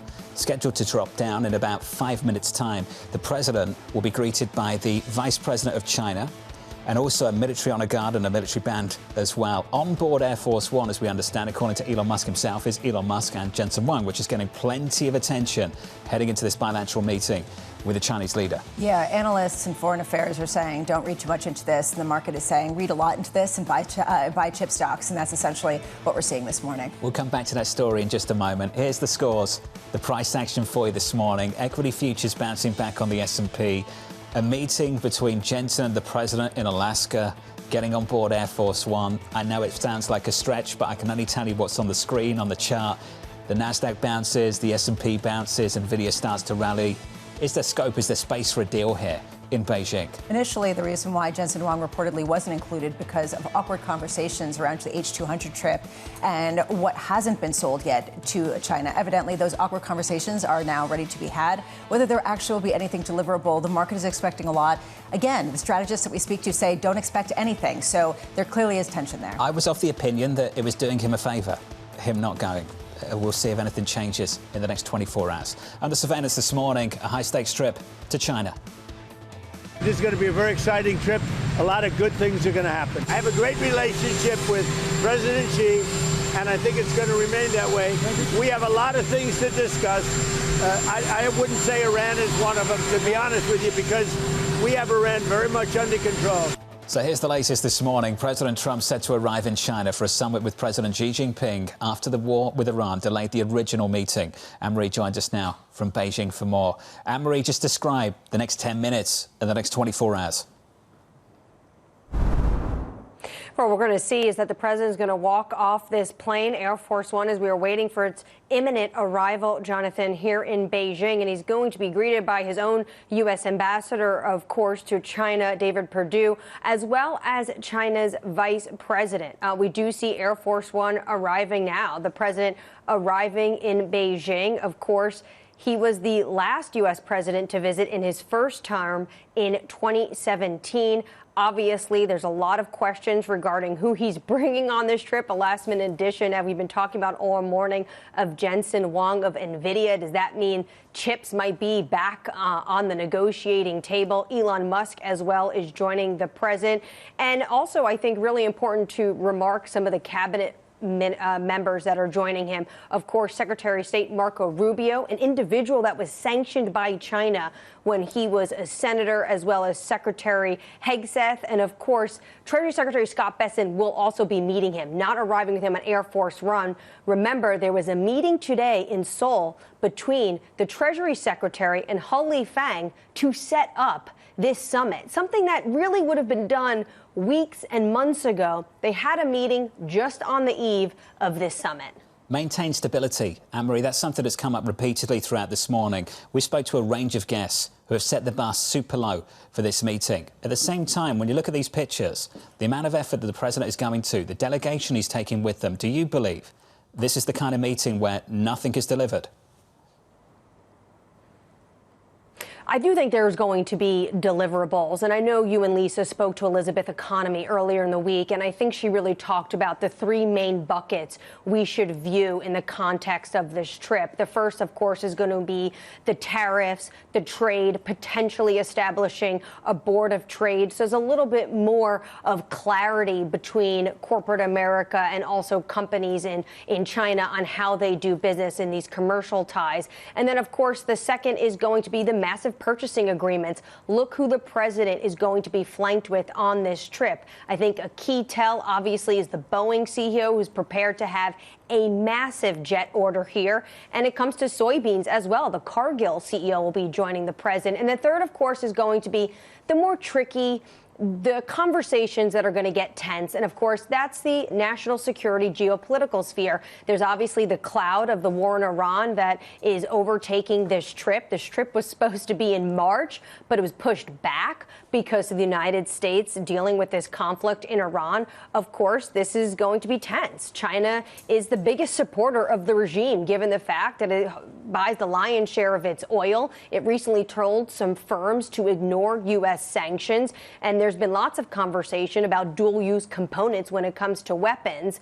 And then the most tense, potentially, and controversial really going into this trip is going to be how the president talks about the delicate issue of Taiwan. You have an $11 billion arms package that was pushed through in December, and now a $14 billion arms package that's on the docket. Jonathan, how he speaks about this is going to be incredibly important. Annmarie, stay close. Live pictures, if you're just joining us, of Air Force One coming into view at Beijing Capital Airport. The president touching down ahead of a bilateral meeting with the Chinese leader, Xi Jinping, alongside a stunning list of corporate executives coming from Team America, as we've often called it, Team Corporate America, including Jensen Huang of NVIDIA and Elon Musk of Tesla. Giving us a sense that it is technology, it is soybeans, it is the financial sector, and a whole host of other areas that there would like to be some sort of discussion in terms of trade and in terms of restrictions both in China and the United States. We'll stay with those pictures for you. Eddie Fishman of the Council on Foreign Relations had this to say in anticipation of this meeting, that Trump enters this summit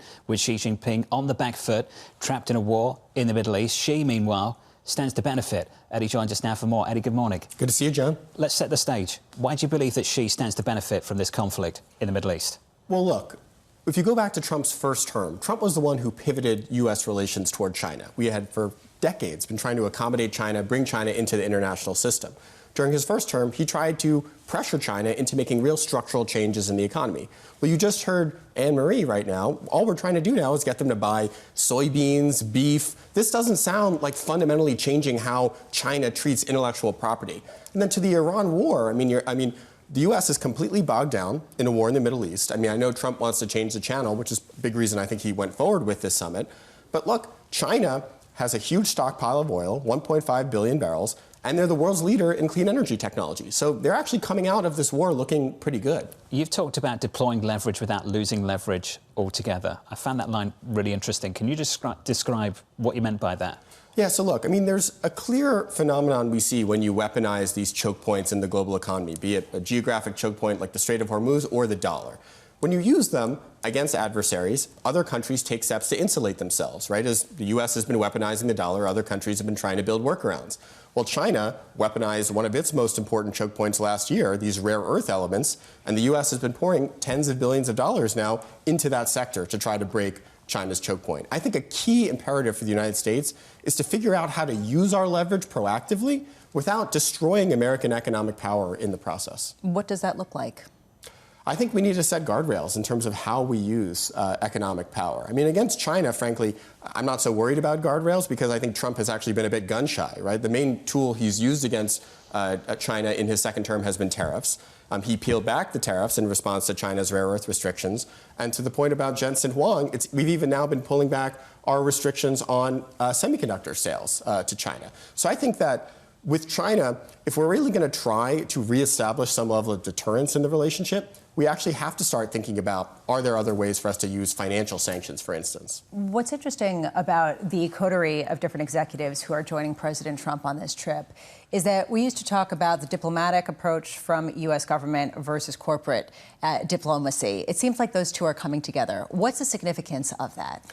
Well, look, I mean, in some ways, it's not a terrible thing because we are living in an age of economic warfare. And if you're going to figure out ways of how to use trade as both a carrot and a stick, and finance as well, it's important to have business in the room. At the same time, I don't think Jensen Huang has played a particularly productive role in U.S.-China relations over the last year. I was in Washington on Monday, and I'll say, talking to folks in the national security community, even people in the White House, there was actually a big sense of relief that Jensen was not on the manifest on the trip. And I know there's a collective panic last night when everyone saw that he showed up in Alaska. And I think that's because there's really no good national security reason for us to sell advanced semiconductors to China. That is giving China ammunition for them to catch up to us and maybe surpass us in artificial intelligence. The only reason we're doing that is because Jensen Huang wants to do it for NVIDIA's sake. Doing that behind closed doors, making that argument behind closed doors is one thing. You expect people to lobby on behalf of their company. I've got all that.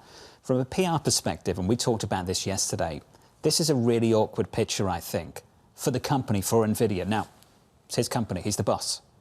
But I do think it gets increasingly awkward as he makes a push for something, to Eddie's point, that is difficult to justify from a national security perspective. Well, his point is that this is actually a choke point that if the U.S. goes too hard on, to use Eddie's language, then they will just shift to other chips. They will develop their own, or they will become the gold standard around the world. And so that for the U.S. to remain supreme, to keep its supremacy, it needs to have its chips being deployed in the Chinese technology ecosystem. That argument clearly is rejected by diplomats, but there is a sense, at least in the tech world, that that is the case. Eddie, certain executives seem to have the president's ear at certain times. In the president's first term, we often talked about the diplomat Tim Cook of Apple, who also will be attending this particular summit. What's special about NVIDIA and Jensen Huang? Why is he in a position to have this special relationship with the president in a way that maybe Tim Cook did in years gone by? I mean, look, I think President Trump clearly respects very successful businessmen, and NVIDIA is the world's most valuable company, right? I mean, it's hard not to respect what Jensen Huang has been able to accomplish.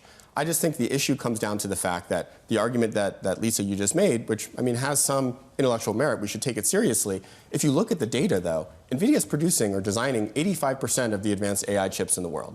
Huawei is about 1%, right? So China's nowhere near to being able to actually have an indigenous alternative to the most advanced AI chips. So the only way for them to catch up to the United States in compute is to buy those chips from NVIDIA. One other interesting data point that caught my eye the other day, China's spy chief, the head of sort of their combination of the CIA and FBI, added a third pillar to his priorities between, it was previously just espionage and counterintelligence. He said, we now have a third priority, and that's our anti-blockade struggle.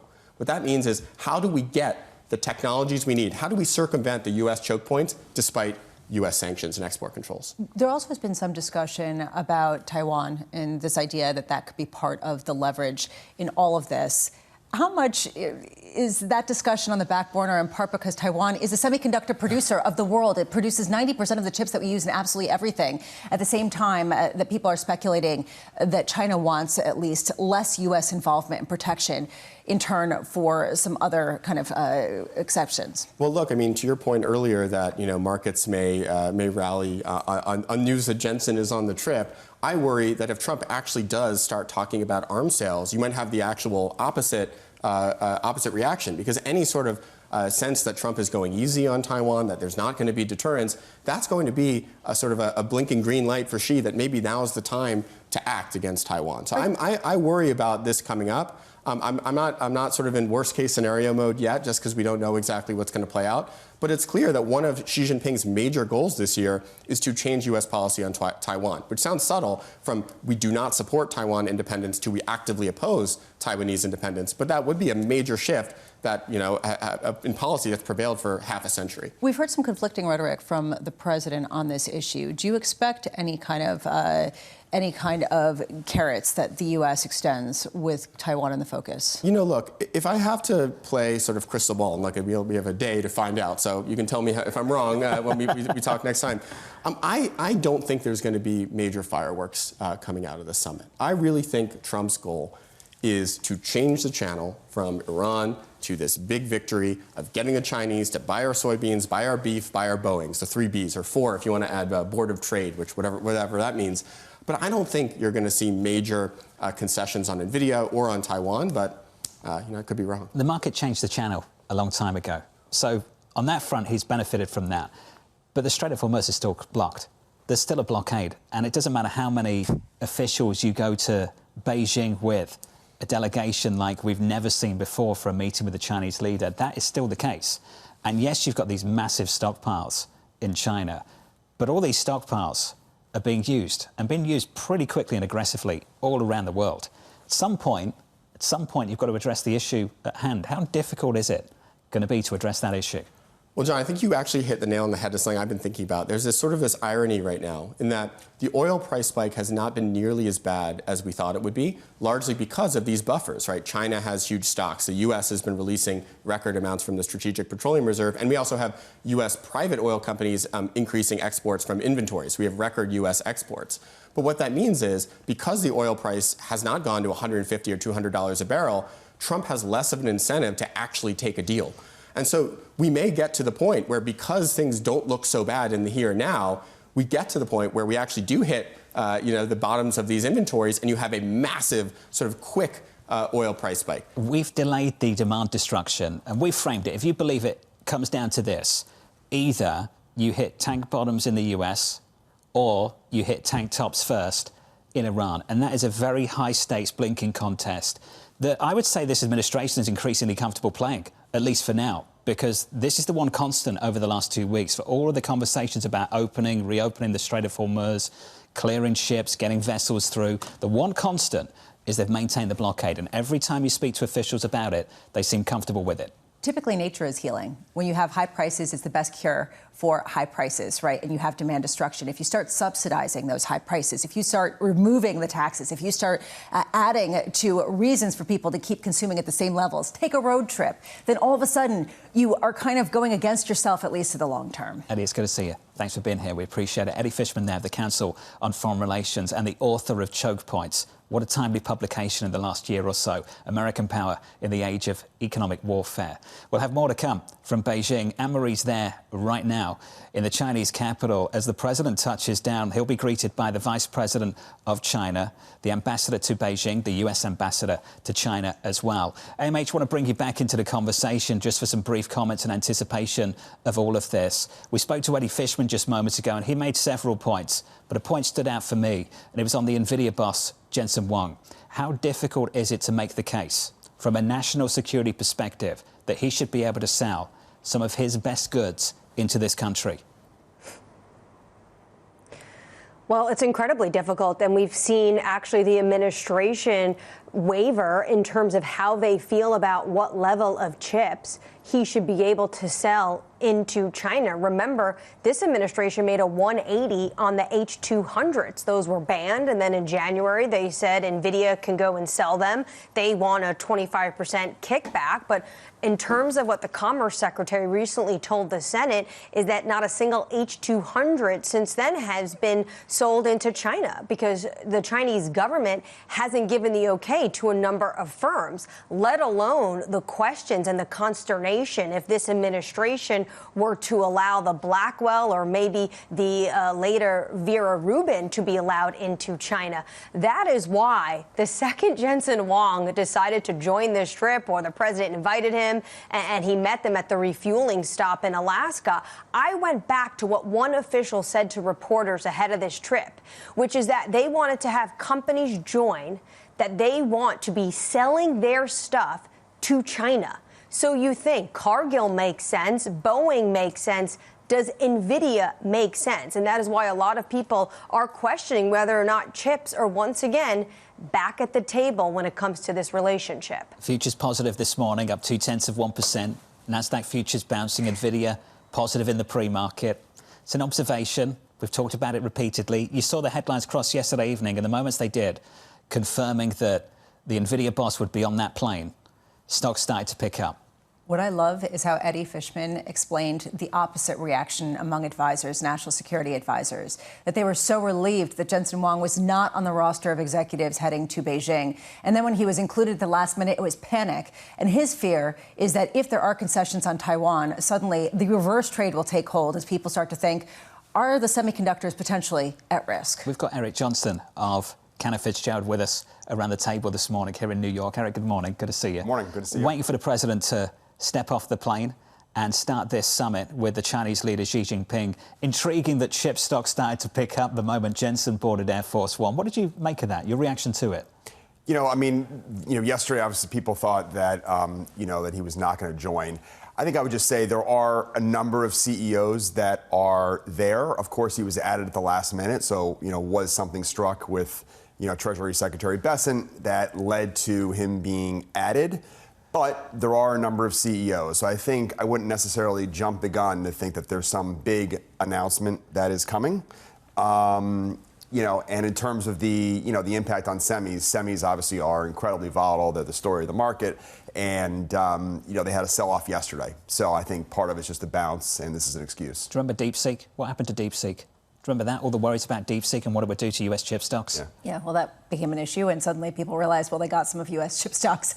So it wasn't necessarily an issue of them creating their own. Some blurry images coming from the Beijing Capital Airport, the president just stepping off the plane, stepping off Air Force One to officially start this particular summit, greeted by, I believe, several hundred Chinese youths and a Chinese military band as well. So we'll do the pomp and circumstance over in Beijing, and then the real meeting starts. We've talked about this a number of times over a number of years across the president's first term and through the second term as well. Typically what happens at a summit like this is diplomats work aggressively for weeks and months on pre-agreed deliverables for their principals to step in front of the camera, shake hand and celebrate. This feels different with this president. Hence, the last-minute arrival of Jensen Huang in Alaska. They're the kind of things that don't just happen. Usually, months in advance, you would get together the delegation of corporate executives that you want to go over to China with. They'd be thoroughly vetted. All the kind of ideas that you'd want to present on the day would be talked about aggressively. This is so different under this president, which is why anything can happen in the next 24 hours. Which leaves a lot of analysts just completely unclear of whether there could be any deliverables. The one clear thing that has come to the fore is this idea of a board of trade or some sort of governing body over trade disputes and trade discussions between the U.S. and China. It seems like the mechanics are what people are hopeful for, not necessarily some wholesale deal. Although, what are the 5 Bs? Like beans? Beef, thank you. Where did the 5 Bs come from? Well, that's what we just heard from. There's a board of trade, there's beef, there are beans, there's building materials. Beans, chips and Boeing, right? Yeah, but there's, Boeing. Anyway, okay, let's move whatever. on. Who knows where we're going with this? Eric, he's got some things to be comfortable with. Iran's not one of them. Energy is not another. But the economy is doing okay. And the equity market that the president puts a lot of weight on, the equity market's close to all-time highs. When I go through your note, and the note that you published this week, let's hope the president doesn't read it. The risk is higher than it appears. There's a major risk for markets. Some of the words that you used in your note this week. What are we missing right now? So I think right now, if you look at S&P 500 earnings, everyone is talking about how earnings growth this year is going to be 27%. By the time we get out of this, might be 28%, 29%. Earnings estimates are surging, and everyone is talking about it. What we're saying is, let's go a little bit deeper and really understand what's going on behind the numbers. So CapEx is obviously surging. It's up about $1 trillion. It's doubled where it was just a few years ago. And what's happening? Semiconductors are selling their goods for $100 to the hyperscalers. The hyperscalers are taking that as an expense of $10, $15, and they're producing the net income. And so as a result, net income is surging. However, cash flow is a very different story. So cash flow relative to net income is only now 65%. It's $1 trillion less than the GAAP reported net income. And so the cash flow growth over the past 2 years is growing at about 8%. Very normal. It's the GAAP earnings that are growing at the 27% level. So to put it in perspective. Sure. Net income relative to GDP, okay? The peaks in 1998, 2007, 2013, 2019, the peak was 6% of GDP. Net income was 6% of GDP. Right now, it's 9% of GDP. It's 50% higher than the peaks. So our point is, number one, is that sustainable, considering the cash flow numbers? You think it is? And over the long term, no. So over the course of the next 12 months, yes, I think this earnings algorithm continues where the hyperscalers are spending, over $1 trillion next year, and this algorithm is going to continue. The question is, at what point will the market discount this and say, hold on, this is going to have some sort of cliff in the years down the road? And so as we're doing our DCF analysis, can we just say in perpetuity that this earnings growth, this net income growth is going to continue? Do you have a catalyst in mind for that pivot, what that moment might look like? That's very difficult to say, to be very honest. I mean, I think when the market is going to discount, when the market sees a flattening on the horizon of CapEx, some period before that, 6 months, 9 months, 12 months ahead of time, that's when I think the market will react.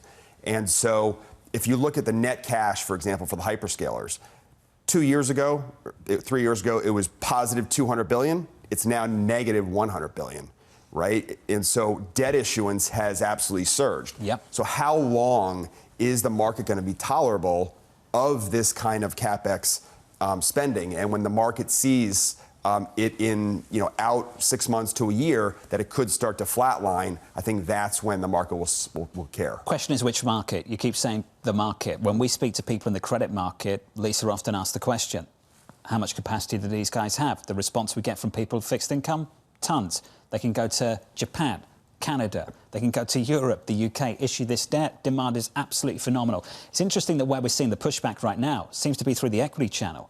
The fact that Meta, Oracle and Microsoft, those stocks are down on the year, and they're funding the massive success we're seeing in chip stocks that are up 70% on the year. Is that becoming a point of stress that these executives have to respond to?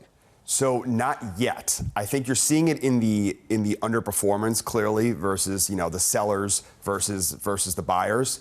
The sellers crushing it. However, I think that I wouldn't say we're close to a stress level.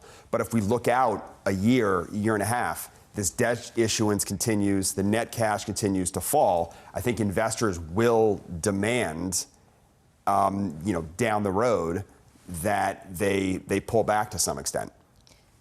It's nice to look at the potential breakpoint that could be a negative.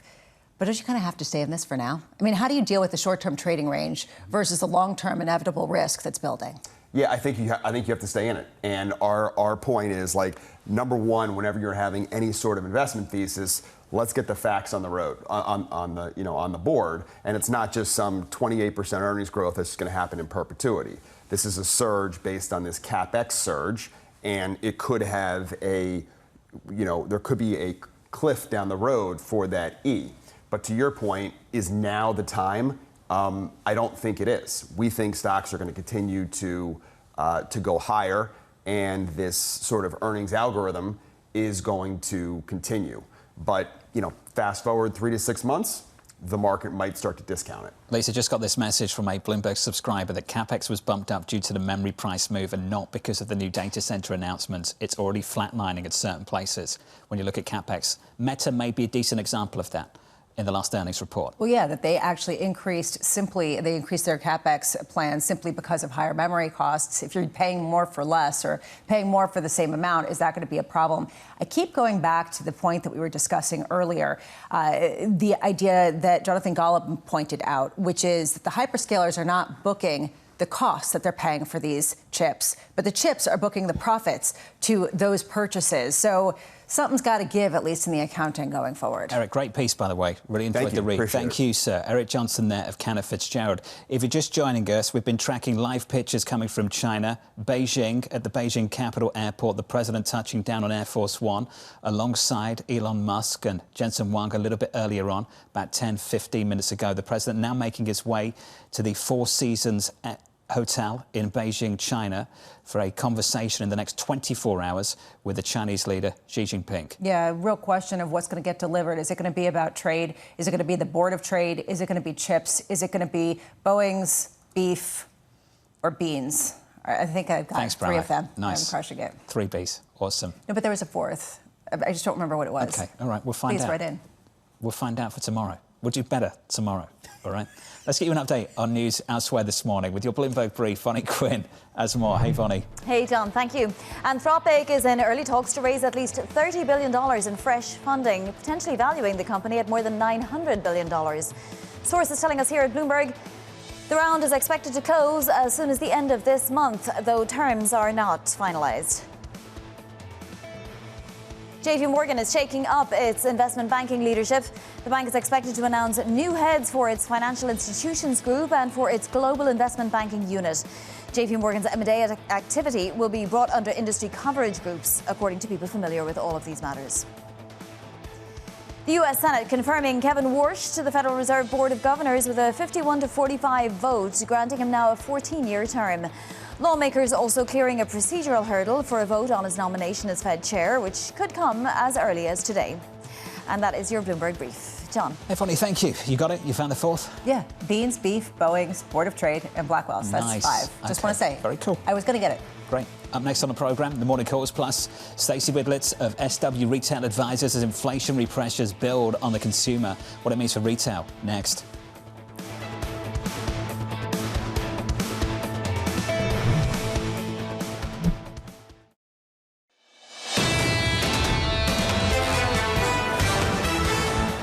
Equity futures positive by 0.1%, just about holding on to gains going into the opening bout, 1 hour and 10 minutes away.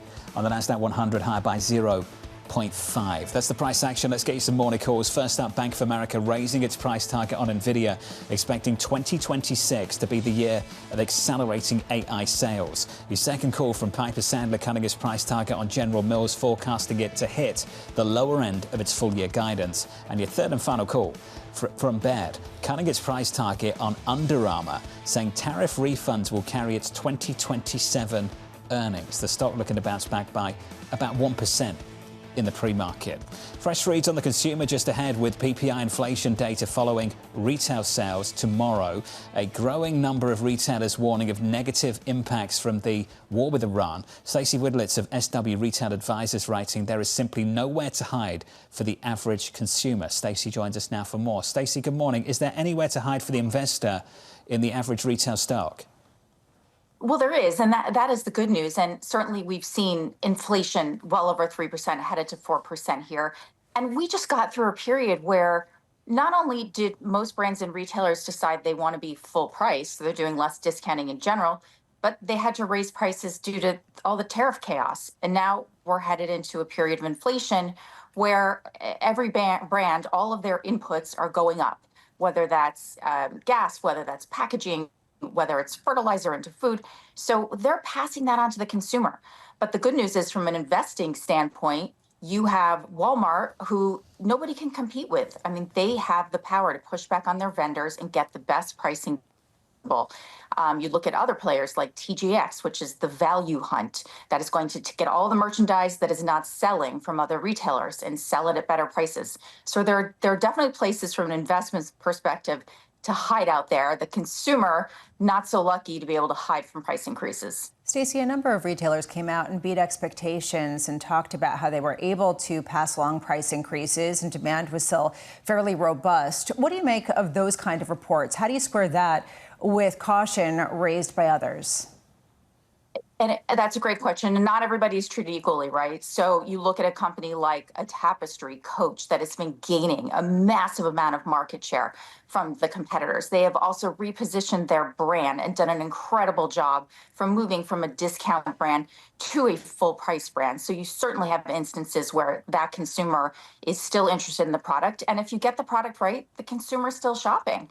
But I think even if you look at particularly gas prices, think about the Gen Z customer, who is a Coach customer, and they are really suffering.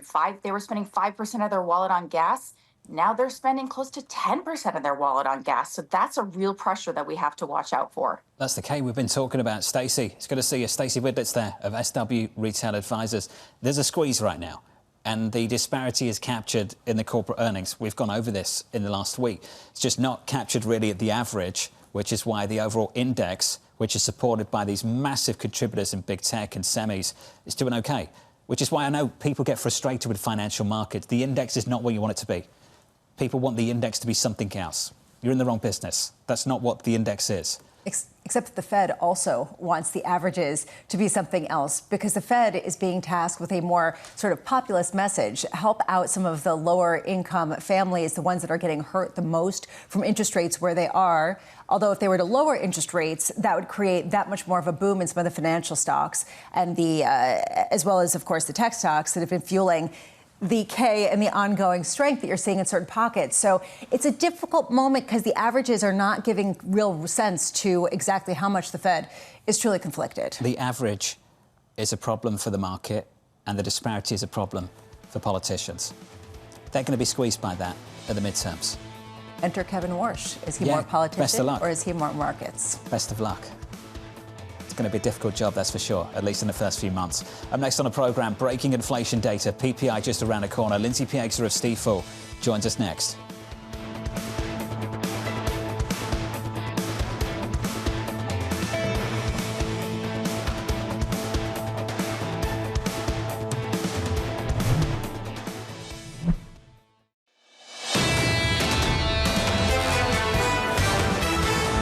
The opening about 60 minutes away. Another read on inflation seconds away. PPI just around the corner. Equity futures positive by 1/10 or 0.2%. On the Nasdaq, bouncing back by 0.6 thanks to a flight from Alaska to Beijing on Air Force One. We'll see if these gains hold. Elsewhere in the bond market, yields look like this. 2s, 10s, 30s, 2s close to 4%, 10s near the highs of the year, 30s closing above 5% in yesterday's session. Let's get you some economic data. PPI coming in hot. Mike McKee has more. Hey, Mike.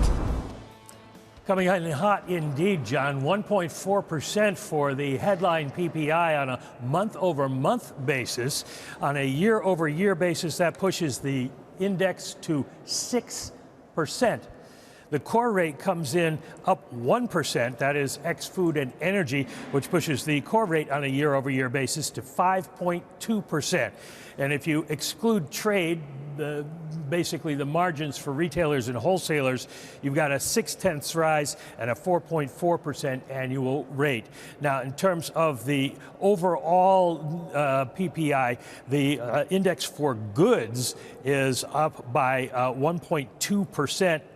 That is for services, rather.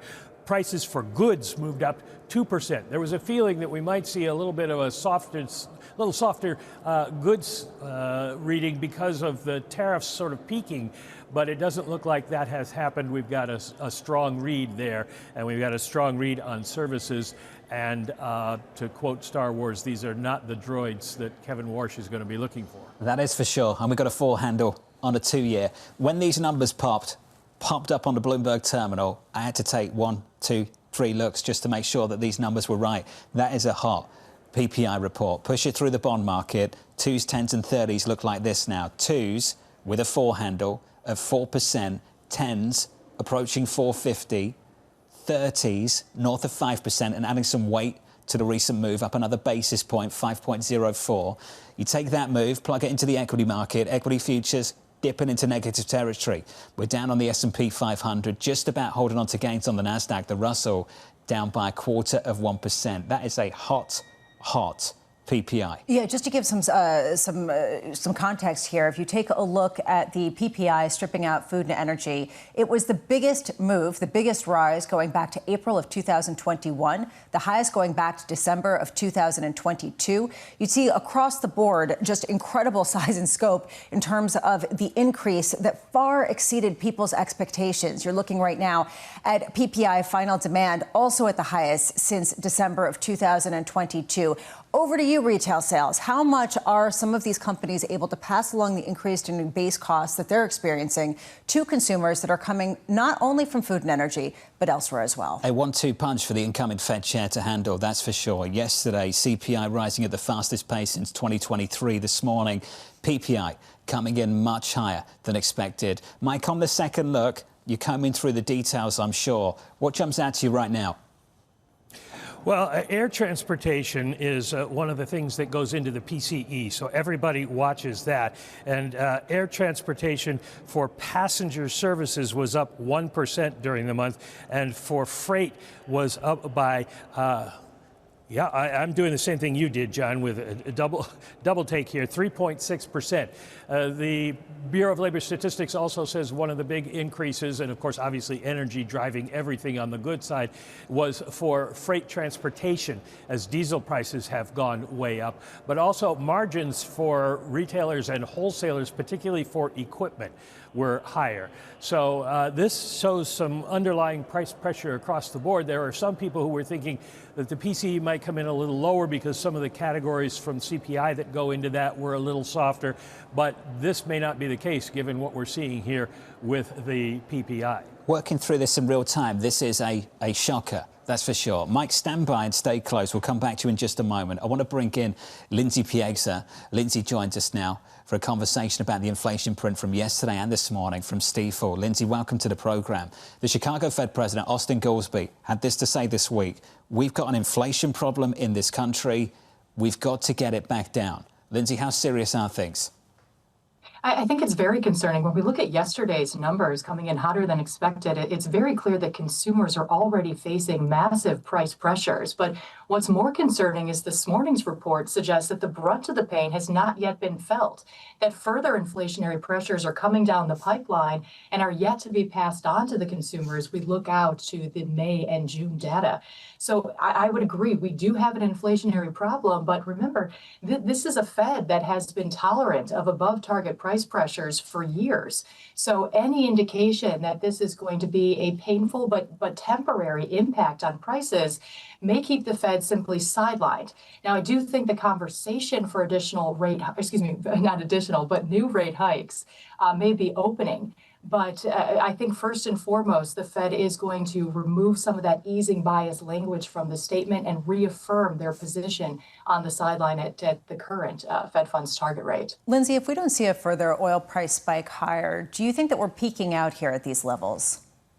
Well, given the lag between oil prices and gas prices, I do think, again, as I mentioned, for the broader inflationary impact, there's still price pressures coming down the pipeline. So I suspect that the peak in prices is still yet to come, perhaps in the May or June data. So consumers are still going to face several months of intense pain, not just at the pump, but as we see these prices filter out into other segments of the economy via transportation and food.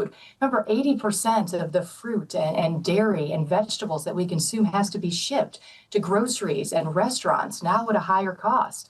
And as we see in the PPI, this is also filtering into the broader manufacturing chain, as crude is a vital input into many of the things that we consume on a daily basis, everything from tires to crayons. So we've already felt, again, this massive increase in prices, but there's more pain yet to come. How much, Lindsay, do you see the consumer accepting this? There's a tension right now between companies reporting much better earnings and profits than many people expected, and the ability for consumers to keep shouldering that by the way of passing along some of these higher costs to them. What's your sense of that?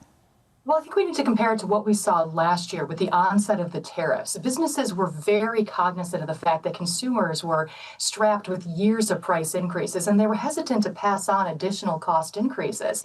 And so when we look at the pass-through rate of tariffs, early on it was sub 20%. And even as we moved to the end of the year, it rose to only about 40-50%.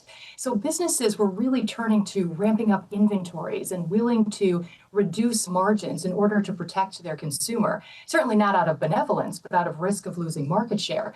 But now stockpiles have been drawn down, margins have been compressed, and so there is going to be a lot more pressure on businesses this year to pass on any additional cost increases, be that via tariffs or the international crisis. So the consumer is going to have to foot a lot more of this price increase than they did in 2025. Let's turn to the bond market. I just want to sit on the front end of the yield curve. If we can bring up 2s, 10s and 30s, look at 2s. There's a 4 handle. You'll hear a lot of people say the following throughout today, that this is the highest yield we've seen at the front end of the curve since the summer of last year, June of last year.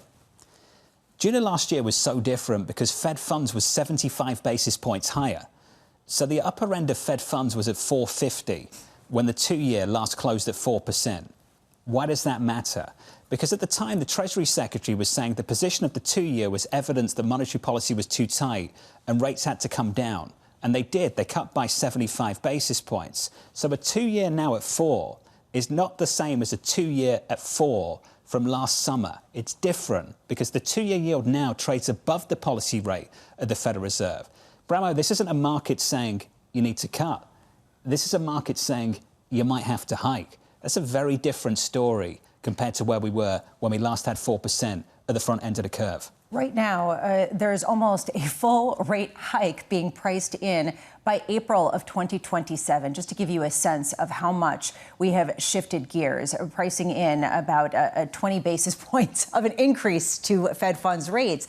Going forward, I just wonder how much we're going to end up with a Kevin Warsh-led Fed willing to raise rates. And if they don't, do you start to see more sustained inflation expectations rising, as you have seen over the past couple of weeks? Lindsay, how comfortable would you be with an argument to reduce interest rates at a policy meeting next month with a new Fed chair?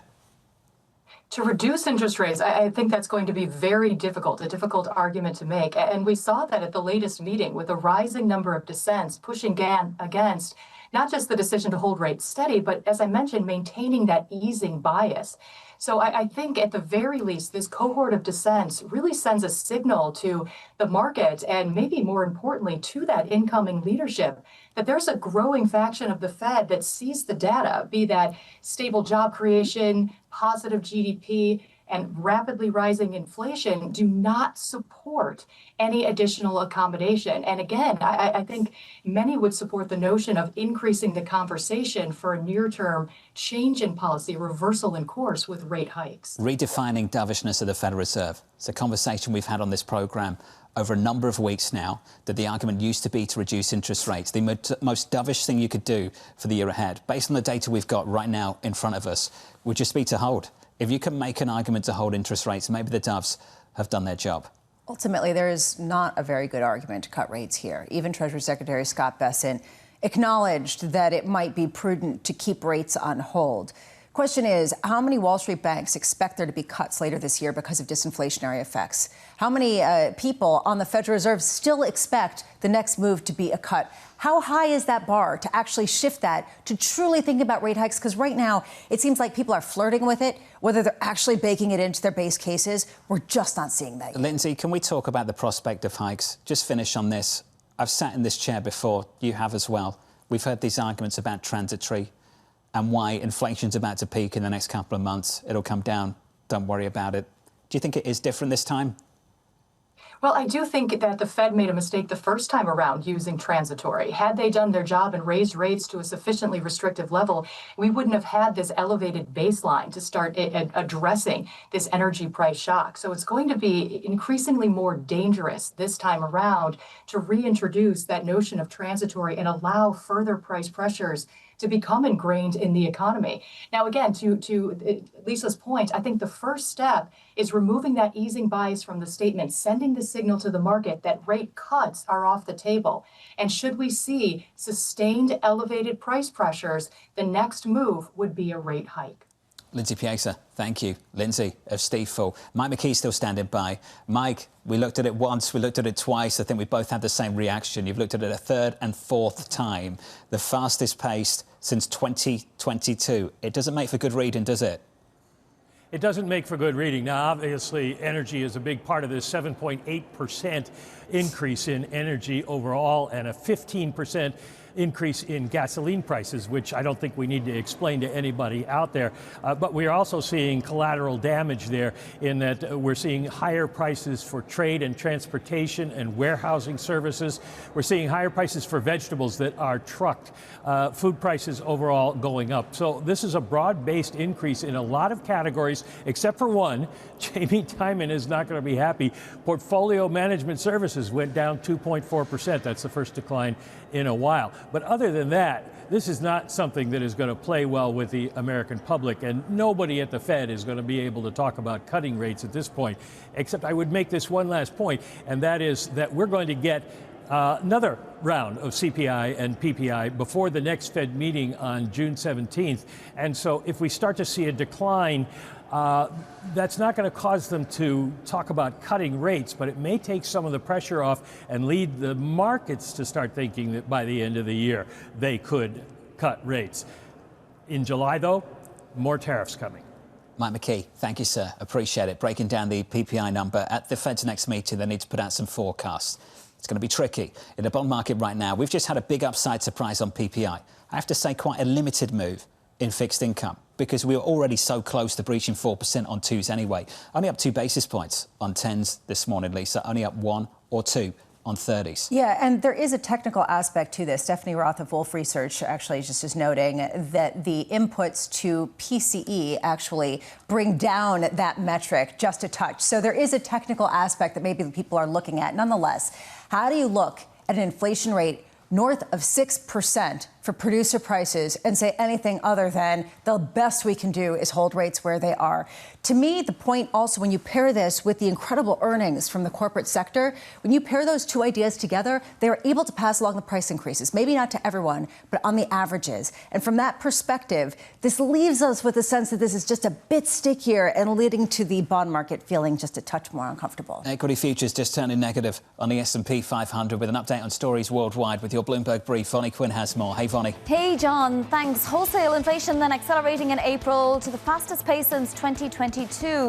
Producer prices coming in hotter than expected, 6% year over year compared to estimates of 4.8%. A core measure that excludes food and energy also saw the biggest advance in more than 3 years as the war continues to weigh on the economy. President Trump touching down in Beijing just minutes ago, this marking the first state visit to China by a U.S. leader in nearly a decade. President Trump and Chinese leader Xi Jinping are set to meet face-to-face around 10:15 p.m. Eastern today. The U.S. and China held trade talks in South Korea ahead of President Trump's arrival. Negotiators led by Treasury Secretary Scott Bessent and China's Vice Premier reportedly held candid, in-depth and constructive exchanges. No readout from those talks has yet been released. That is your Bloomberg brief. John. Hey, Vonnie, thank you. Appreciate it. Up next on the programme, we'll catch up with Terry Wiseman of Macquarie on the latest inflation data, and we'll speak to Annmarie on the ground in Beijing on the pressure building on the president to bring down prices.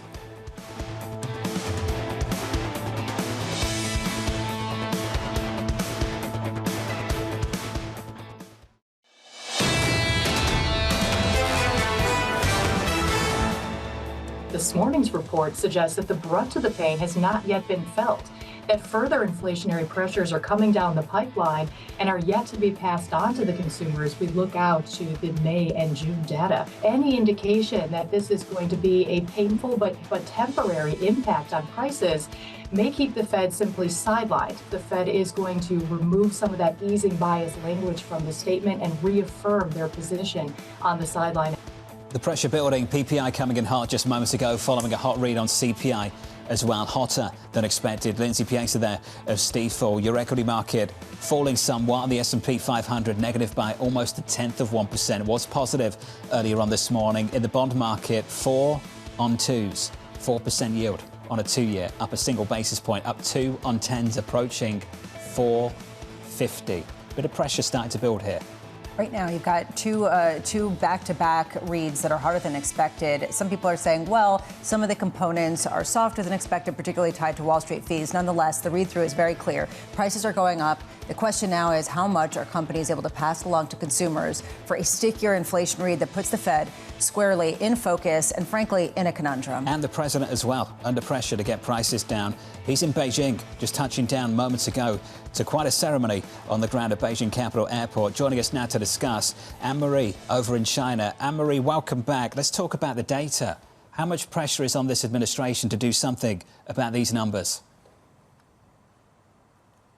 Well, I think a lot more. And certainly if you're the White House or you're the Treasury Secretary who just had a meeting today with the Chinese ahead of the summit tomorrow between President Trump and Xi Jinping, this PPI data certainly is going to catch your eye, especially when it comes to the fact that this administration in some recent polls has really been underwater when it comes to its handling of the economy. And prices are just inching up and becoming almost unaffordable for some Americans. When it comes to oil prices especially, there is something this administration could ask China to do at the table. One, potentially put some pressure on the Iranian regime to open up at the Strait of Hormuz, but also China has 1.4 billion barrels of crude in its stockpiles. For some context, that's more than the United States and 8 of the other major players when it comes to stockpiling of crude combined. They can maybe ask the Chinese to release some of those barrels into the market to ease some of these pressures. But certainly, Jonathan, the domestic pressure just got a whole lot bigger for this president as he steps down in Beijing. Annmarie, looking forward to your coverage. Thank you. AMH over in Beijing, China. Here's the take from Terry Wizman of Macquarie, writing the following. There seems to be a divergence between a high year-end inflation outlook and a Fed that is expected to keep the policy rate on hold through year-end. Terry joins us now for more. Terry, good morning. Good morning, How John. do we resolve that tension?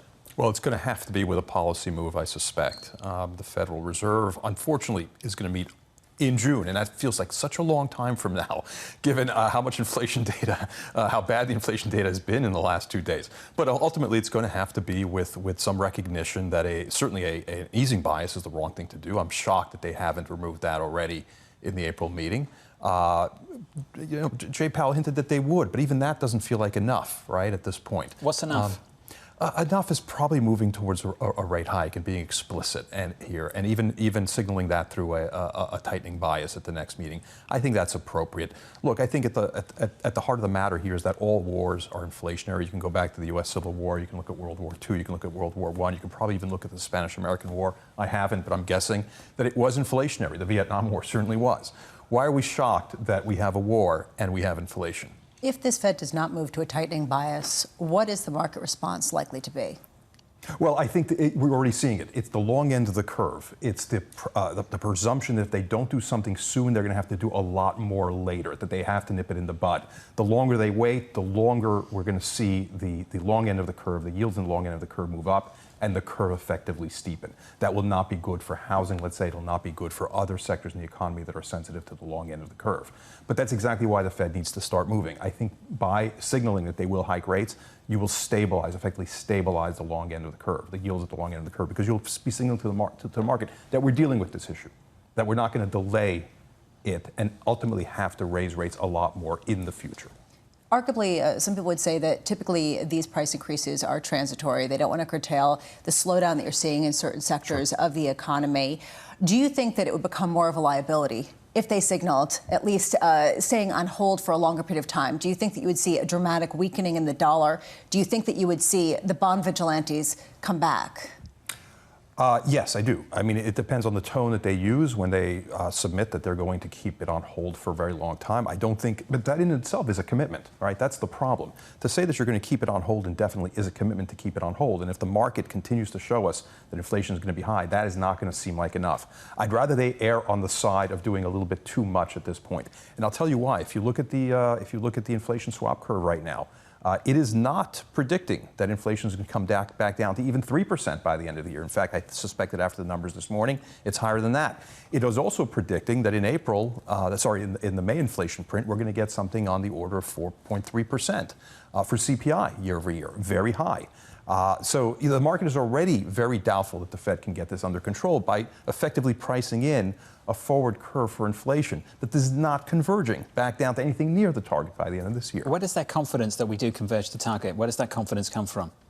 after they've missed it for 5 years? Where does that confidence come from? Well, it's going to have to come from a much more explicit commitment on the part of the Fed to tighten if they need to put a priority on price stability. The problem, John, of course, is that we don't have a Fed chair, incoming Fed chair, who has made that sort of commitment in the past. This is part of the problem. And by the way, this is part of the reason why we might not have seen a neutral bias in the April meeting. It might be that too many members of the FOMC were too deferential to the incoming chair, and not as opposed to the opposite.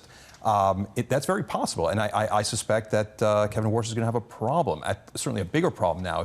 If he's going to try to convince the rest of the members of the FOMC to keep rates on hold. I think some of them are going to want to move that bias towards tightening. We'll see what we get in the next month or so. Terry, appreciate your time. Thank you, sir. Thank you. Terry Wizman there of Macquarie. CPI hot, PPI hot. The move in bonds so far this morning, contained, up just a single basis point across the curve. People are looking to certain accounting mechanisms to tame it down. Looking at 5-year break-even rates, 2.72%. Is this okay? Is the idea that we're tacitly accepting 3% acceptable to the Federal Reserve? Closer to 4%?